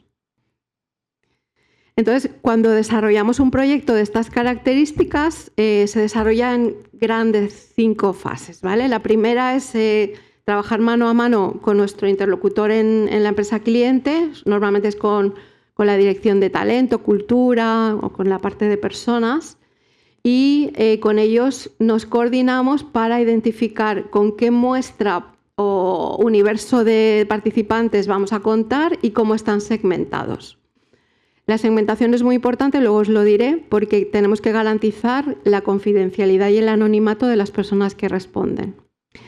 También decidimos con nuestro responsable del proyecto en el cliente qué factores, dimensiones y qué ítems van a estar incorporados en la encuesta para poder tener la información crítica de vuelta. Luego hacemos un proceso de digitalización para hacerlo mucho más intuitivo, ágil y más consistente en los resultados. Validamos ese formato de encuesta y ya trabajamos todo el proceso de comunicación para obtener el mayor alcance y participación por parte de los encuestados. Buscamos embajadores internos en el cliente que nos ayudan en el día a día y codo a codo fomentar el valor de una encuesta de bienestar en sus equipos y generamos soluciones de comunicación multicanal, tanto a nivel digital como salvapantallas, cartelería, dispositivos que están ubicados en los sitios de más tránsito de personas en las empresas, el personal que trabaja en remoto o trabaja conduciendo un vehículo, pues tienen también alguna intranet en la que se puede transmitir esa información. Es decir, trabajamos tierra, mar y aire para que puedan llegar el mensaje a todos y tengan fácil contestar a la encuesta de manera muy intuitiva a través de un QR, un enlace en el que de manera anónima van a contestar. Se lanza la encuesta, como os he dicho, empezamos a recoger datos y analizar resultados y a partir de ahí pues elaboramos los informes y hacemos un plan de recomendaciones a nuestro cliente, siendo muy transparentes en lo que aparece, cuáles son las red flags o las banderas rojas que nos alertan de que hay algún problema ahí, a qué nivel, en qué departamento, si es un problema más transversal o más cultural. Todo esto ayuda a nuestros clientes a poder poner en marcha acciones que luego nos van a permitir pues, bajar esos indicadores que hemos comentado antes.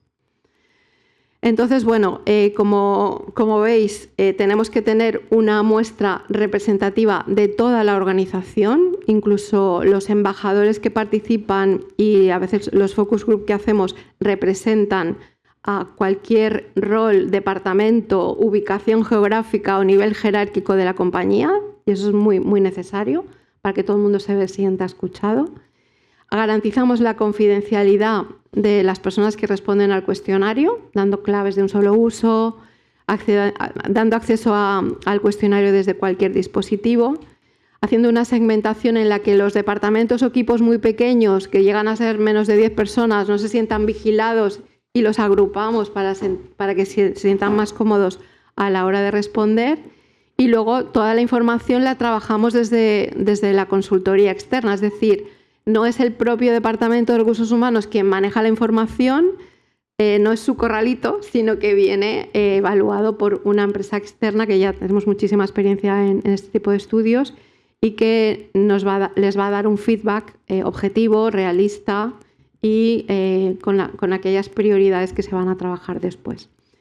Y luego, pues bueno, trabajamos la comunicación con todos los participantes o potenciales a la encuesta de manera inspiradora, con multicanalidad, como os he dicho, dando recordatorios para que participen, haciendo un seguimiento de qué porcentaje está respondiendo, en qué departamentos no están funcionando, si hay que hacer algún recordatorio, alguna acción enfocada a ellos, también lo preparamos.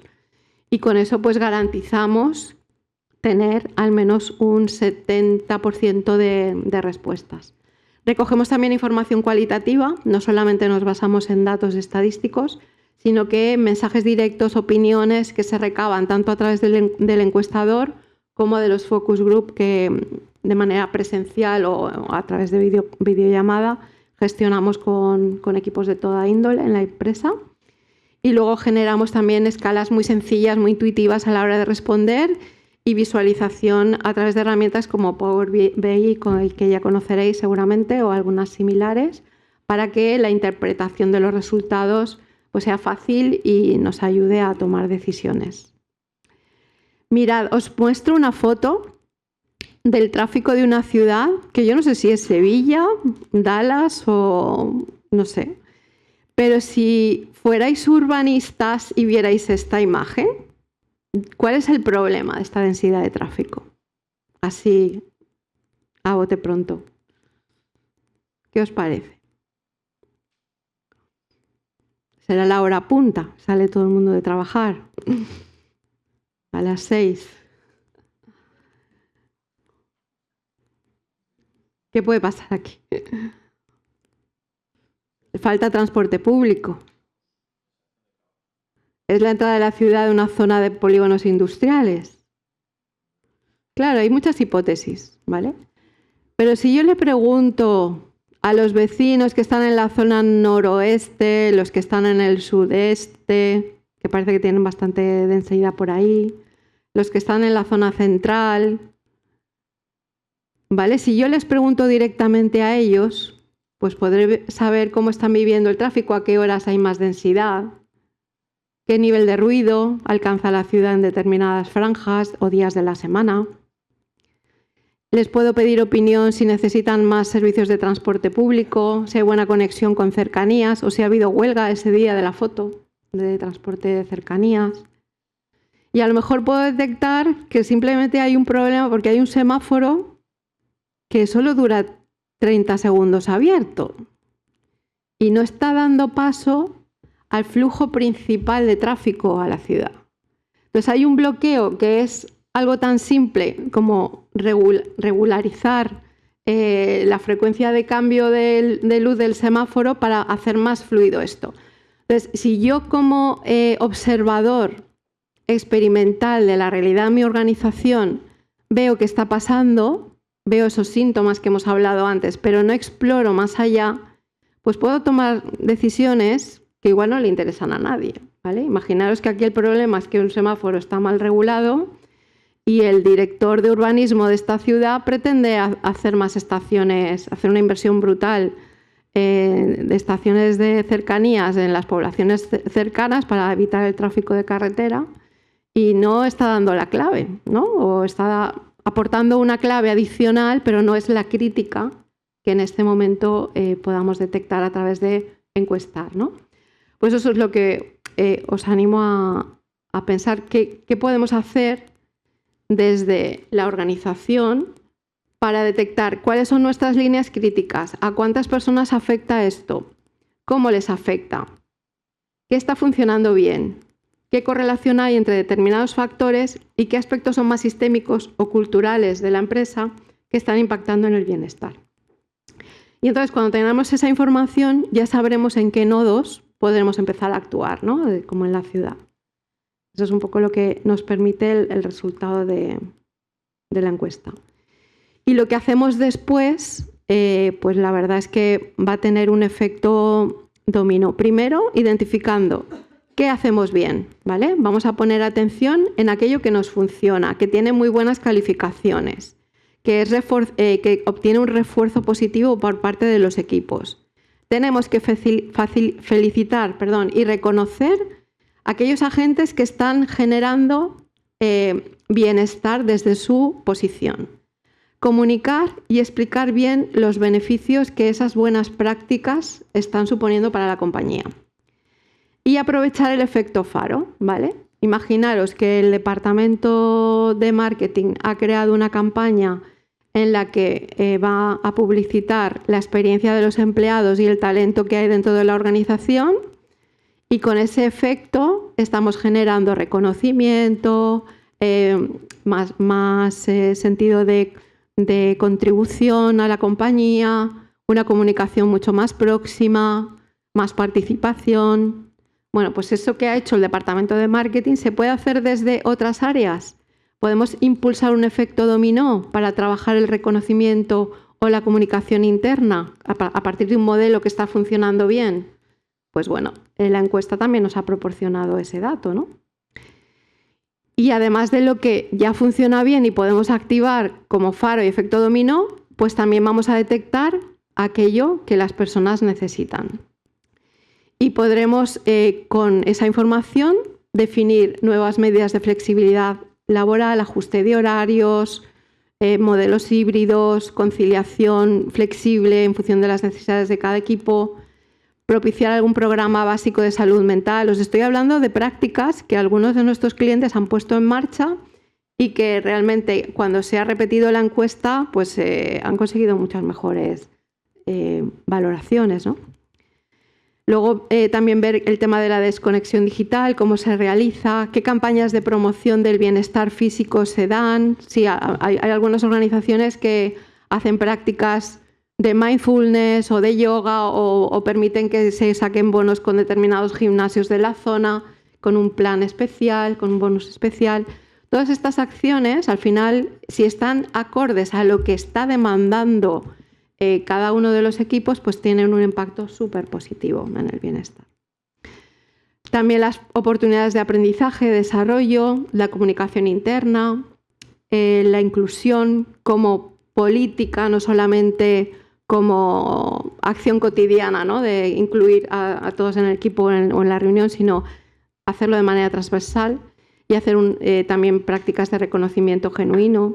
Conocí una empresa en la que había muchísimas tarjetas por ahí distribuidas que ponía muchas gracias, ¿no? Y en el reverso cada uno daba las gracias a través de un detalle a su compañero porque le ayudó a resolver un problema, o al departamento de compras porque consiguió una negociación mejor, o al departamento de recepción porque los clientes están muy satisfechos. Esos pequeños detalles de reconocimiento genuino pues impulsan el sentimiento de pertenencia y de reconocimiento. Y luego también pues, proyectar un propósito compartido, ¿no? El para qué estamos aquí. Definir la misión, visión y los valores corporativos no es solo un gran titular, sino que tenemos que darle sentido en conductas, en comunicación interna, en cómo nos relacionamos. Todos estos ejes de acción son muy positivos luego en el bienestar. Pero no nos podemos quedar solamente en analizar qué pasa y proponer acciones, sino después también hay que entrenar a los equipos para que vean la realidad desde ese nuevo prisma, ¿no? Y revisar los procesos, las cargas de trabajo, crear espacios de escucha y de fomento de la participación, círculos de innovación, de mejora continua. Todo esto nos ayuda muchísimo. Y, por supuesto, hacer seguimiento de los indicadores, que al final es el termómetro con el que contamos cada semana, ¿no? De las ITs, de la rotación, de muchísima información. Entonces, como las bajas IT son inevitables, no solamente tenemos que hacer un seguimiento de qué está pasando, sino también cuidar el entorno en el que el empleado retorna a su puesto. Y tenemos que prepararnos para ese momento, ¿vale? Porque la persona que ha estado de baja, y más si lleva mucho tiempo con una enfermedad o un postoperatorio o un proceso de rehabilitación, pues vuelve con inseguridad, más si es un tema de salud mental, imaginaros. Vuelve con mucha vulnerabilidad, con temor a recaer, sentirse vigilado, sentir que igual no está al mismo ritmo que cuando se fue. Por eso la reincorporación tiene que ser muy humana, sobre todo, progresiva, con un acompañamiento. Seguro que habrá alguien dentro de la compañía que pueda hacer esa función. Y luego es Recursos Humanos quien debe generar esa metodología, ese marco para poder hacerlo lo mejor posible. Y tenemos desde Recursos Humanos un par de propuestas que os queríamos contar, porque en los próximos días, en junio, vamos a hacer una jornada de desarrollar el liderazgo de las personas para que tengan ese foco en el bienestar de sus equipos. Esto será el día 9 de junio, ¿vale? Con un grupo de 20 personas que puedan participar, lo replicaremos más adelante. Aquí tenéis el QR donde podéis tener información de la jornada y también la forma de inscripción a esta formación de liderazgo. Y luego tendremos también una formación que está basada en la metodología Design Thinking, donde cada uno de los participantes podrá trabajar de acuerdo con su realidad corporativa y su experiencia un modelo o protocolo para gestionar este retorno de la baja, ¿vale? De forma segura y eficaz. Y esta jornada será el 16 de junio por la mañana y también aquí tenéis ya acceso al formulario de inscripción, la información de los objetivos, a quién va dirigido, en qué va a consistir la jornada, etc. Así que os animamos a que podáis participar o a recomendar a vuestros compañeros que puedan aportar en esta metodología. Y nada, por mi parte, muchísimas gracias. Vamos a seguir con la última parte de la presentación de hoy, con la herramienta de Mental Health for Human Resources Managers, un proyecto europeo que lleva ya casi un año en marcha y que se ha convertido en una solución muy interesante para los equipos de recursos humanos. Voy a abrir la presentación y nada, por mi parte, gracias. No sé si queréis comentar algo, alguna cuestión. ¿Habéis hecho estudios de bienestar en vuestras organizaciones? ¿Conocéis? Sí. Muy bien. Pues nada, seguimos. Muchas gracias.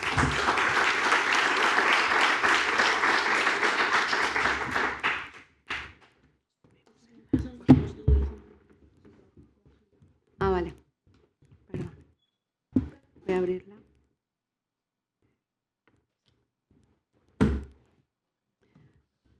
Control L se deja presentar. A ver.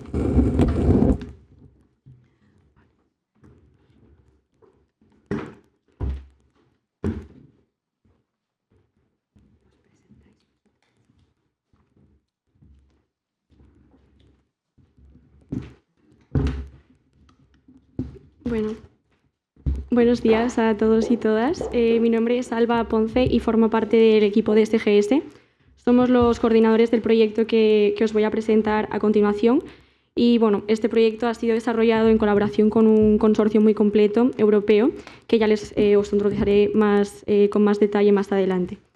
Y bueno, es un placer estar aquí hoy y tener la oportunidad de compartiros el trabajo que hemos hecho en este proyecto. Y bueno, también me gustaría aprovechar la oportunidad de agradecer a la Fundación Equipo Humano y a Umivale la organización de este evento. Bueno, como os decía, me gustaría presentaros Mental Health for Human Resources Managers, un proyecto europeo que nace de un reto muy real en los entornos laborales actuales, que es cómo apoyar la salud mental y cómo preparar a los responsables de recursos humanos para gestionarla. En toda Europa la salud mental ya no es un tema secundario, como ya hemos visto, en este ámbito laboral, sino que se ha convertido en un reto central. El estrés, el burnout, la ansiedad están afectando a empleados de todos los sectores y cada vez se espera más que las organizaciones respondan de forma estructurada y responsable. Entonces la paradoja es clara. Las empresas reconocen la importancia de la salud mental, pero muchas veces no saben cómo actuar. Entonces, hemos visto que existe una brecha entre la concienciación y la capacidad real de actuación, especialmente a nivel operativo. Entonces, en el centro de esta brecha se encuentran los responsables de recursos humanos, que son el primer punto de contacto entre los empleados, pero en general no son especialistas en salud mental, lo que genera incertidumbre, dudas y en muchos casos miedo de actuar de forma incorrecta. Entonces, Mental Health for Human Resources Managers se creó precisamente para dar respuesta a esta brecha a nivel europeo. El proyecto se centra en dotar a los profesionales de recursos humanos de los conocimientos, habilidades y herramientas necesarias para actuar con confianza, empatía y responsabilidad. Este es un proyecto Erasmus Plus de 30 meses implementado por un consorcio multidisciplinar en 5 países: España, Portugal, Italia, Grecia y Croacia. El consorcio incluye a SGS y Fundación Equipo Humano, la parte de España, el INAE y AIDEC de Grecia, Previform en Portugal, la Universidad de Bolonia en Italia y el Instituto Croata de Salud Pública en Croacia. Este consorcio reúne experiencia en salud laboral, psicología, formación profesional y aprendizaje digital, todo ello enfocado a un mismo objetivo, los profesionales de recursos humanos. Entonces, el proyecto se traduce en 3 objetivos clave: comprender la salud mental en el entorno laboral, empoderar a los responsables de recursos humanos para actuar y proporcionarles herramientas prácticas que puedan aplicar en situaciones reales. Entonces, nuestro proyecto se diseñó con una idea muy clara, no teoría, sino la aplicación real.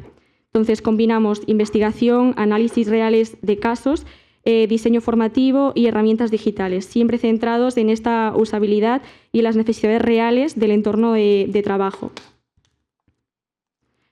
En lugar de ofrecer un único resultado, Mental Health for Human Resources Managers ha creado un ecosistema completo de aprendizaje combinando formación estructurada, herramientas digitales y recursos de aprendizaje continuo. En este caso, hemos desarrollado un curso e-learning de 60 horas, una plataforma digital de aprendizaje, vídeos de microlearning, podcast y comunidades de práctica, que más adelante mi compañera Gabriela os explicará mejor. Entonces, para probar adecuadamente la plataforma y todas las herramientas que hemos desarrollado, se llevó a cabo una fase de pilotaje en todos los países del consorcio, garantizando así que todo funcionara en condiciones reales, no solo en la teoría. Entonces, todas las herramientas se testaron con responsables de recursos humanos en contextos organizativos reales en España, Italia, Grecia, Portugal y Croacia. En cada país participaron alrededor de 20 profesionales de recursos humanos, aportando así un feedback muy valioso para validar la calidad, la usabilidad y la relevancia en estos resultados del proyecto. Entonces, en total, más de 85 profesionales de recursos humanos participaron en el proyecto procedentes de distintos países, sectores y tamaños de empresas. Esta diversidad fue clave para asegurar que los resultados de nuestro proyecto sean relevantes y transferibles a nivel europeo. La plataforma recibió valoraciones muy positivas de forma consistente. Entre algunas de las cosas que los usuarios destacaron fueron la claridad, facilidad de navegación y la experiencia de aprendizaje en general. Aquí tenéis un poco una gráfica de los resultados que obtuvimos. Entonces, los participantes no solo completaron la formación, sino que también se implicaron activamente. Y entonces consideraron la plataforma relevante, útil y directamente aplicable en su trabajo diario, que era realmente lo que nosotros buscábamos con el proyecto. Pero bueno, el resultado más importante no es la usabilidad en sí, sino la confianza. Tras la formación, los responsables de recursos humanos se sintieron mucho más seguros para identificar, comprender y actuar ante situaciones relacionadas con la salud mental en el trabajo. Jolín. Entonces, este impacto fue consistente en todos los países. Aquí hemos puesto un poco unos pequeños datos de lo que obtuvimos en cuanto a confianza. En Grecia hubo un aumento del 23% en autoconfianza, en Portugal un 20%, en España un 83%, Italia un 21% y Croacia un 47% más de aumento en su autoconfianza en este tema. Entonces, este aumento de confianza se tradujo en cambios concretos: una mejor detección de estas señales de alerta temprana, una comprensión más clara de los trastornos y un enfoque más estructurado y preventivo. Entonces, a pesar de todos los diferentes contextos nacionales, el resultado global es muy claro. Todos los países muestran una mejora positiva y consistente tras la formación. Esto también se refleja claramente en el feedback de los participantes. Muchos describieron la formación, pues como he dicho, práctica, directamente aplicable y muy relevante para la realidad de los recursos humanos, destacando así su papel en la reducción del estigma en torno a la salud mental en las organizaciones, lo cual es bastante importante. Entonces, nuestro proyecto no termina aquí. Sus herramientas, su plataforma y su metodología están diseñadas para ser reutilizadas, adaptadas y escaladas en distintos sectores y países, lo cual os invitamos también a que podáis probar la plataforma. Entonces, como mensaje final, la salud mental en el trabajo no es solo un reto organizacional, es una responsabilidad compartida, como ya han dicho anteriormente las compañeras, y al empoderar a los responsables de recursos humanos, Mental Health for Human Resources Managers contribuye a crear esos entornos laborales más humanos, más inclusivos y más resilientes en toda Europa. Y hasta aquí mi presentación.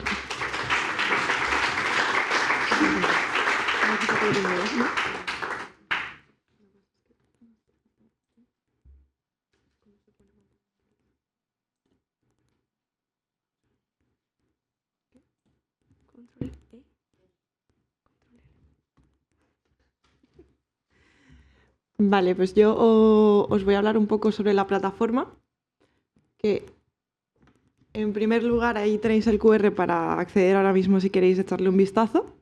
Vale, la primera pantalla que os va a salir es esta, que es una bienvenida, os va a contar un poco cuál es el objetivo de la plataforma. Y debajo tendréis acceso a los diferentes cursos en los diferentes idiomas. Estamos hablando de inglés, croata, italiano, español y griego y portugués. Entonces, lo que tendréis que hacer es pincháis en el idioma en el que queréis entrar y os aparecerá este registro o inicio de sesión. En este caso, si no estáis registrados, os podéis registrar. También podéis acceder a la plataforma sin necesidad de registraros. La cosa es que si no estáis registrados no vais a tener acceso a todo, con lo cual es importante que os registréis. Una vez dentro vais a tener acceso a 4 módulos de formación que hemos desarrollado. El primero es más introductorio de lo que es la salud mental en el trabajo. Estamos hablando de salud mental, pero a unos niveles más parecidos a lo que es el concepto de bienestar laboral, ¿vale? No entramos en psicología clínica. Entonces, vais a aprender sobre conceptos básicos de salud mental, cultura organizacional y reducción del estigma, cuál es el rol de recursos humanos en la promoción de este bienestar laboral y la creación de entornos laborables mentalmente saludables. En el módulo 2 pues, ya hablaremos de factores de riesgo y problemas de salud mental. Entonces, estamos hablando de factores de riesgo individuales y organizacionales, de estrés laboral y de burnout, y de principales problemas de salud mental relacionados con el trabajo, ¿vale? Luego, en los siguientes 2 módulos ya entraremos más en el desarrollo de habilidades para la gestión de la salud mental. Esta formación está enfocada para el personal de recursos humanos, pero realmente puede beneficiarse cualquier empleado de la empresa. Es decir, si es una empresa más pequeña, no tiene un departamento construido, mandos intermedios también pueden beneficiarse de esta formación y aprender. En este sentido, en el módulo 3 hablamos de habilidades técnicas como la evaluación de riesgos psicosociales o la gestión del estrés y primeros auxilios psicosociales.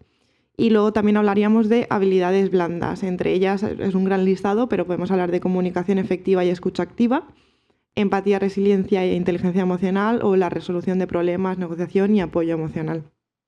Y luego en el módulo 4 ya estaríamos hablando de estrategias y entornos laborales saludables.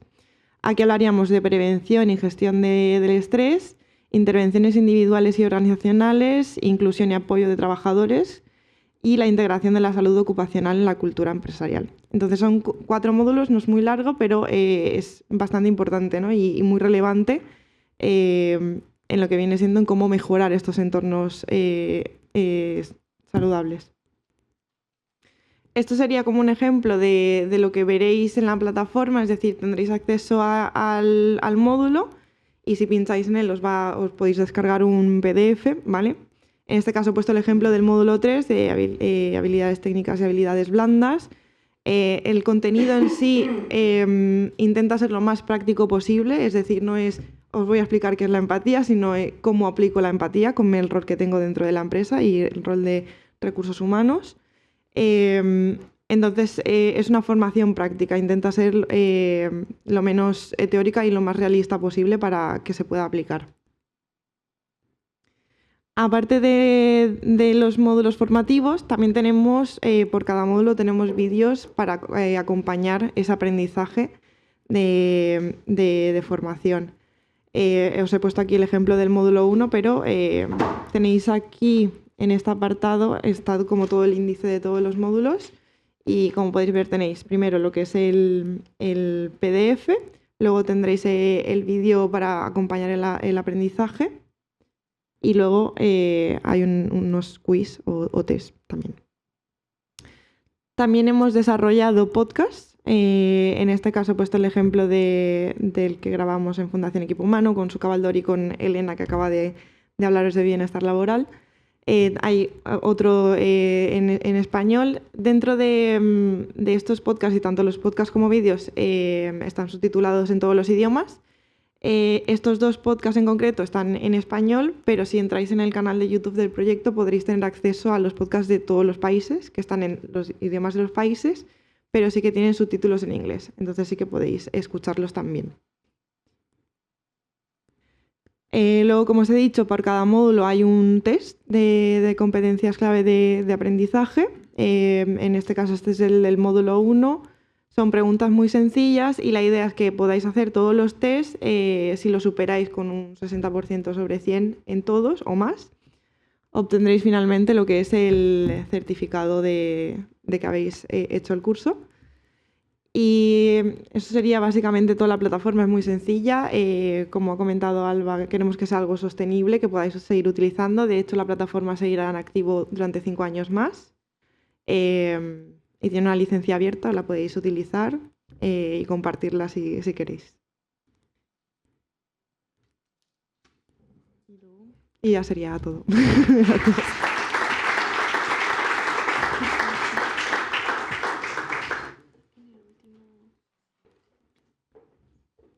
Bueno, este es el QR, os robo 2 minutos más, es el QR de cuestionario de satisfacción del evento. Si tenéis un minutillo para contestarlo, sería genial. Gracias.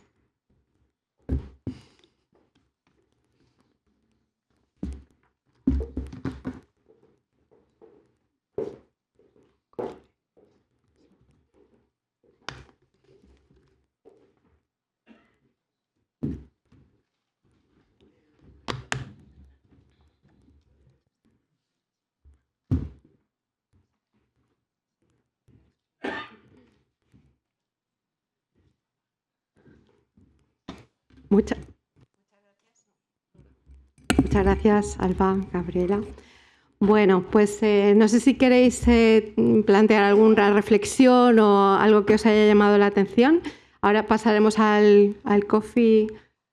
En este momento ya creo que está preparado. Así que nada, muchas gracias a todos. Espero poder saludaros personalmente también y agradecer vuestra asistencia. Que sea útil y ya tenemos un par de herramientas para poder mejorar el bienestar en las organizaciones. Gracias. Chao.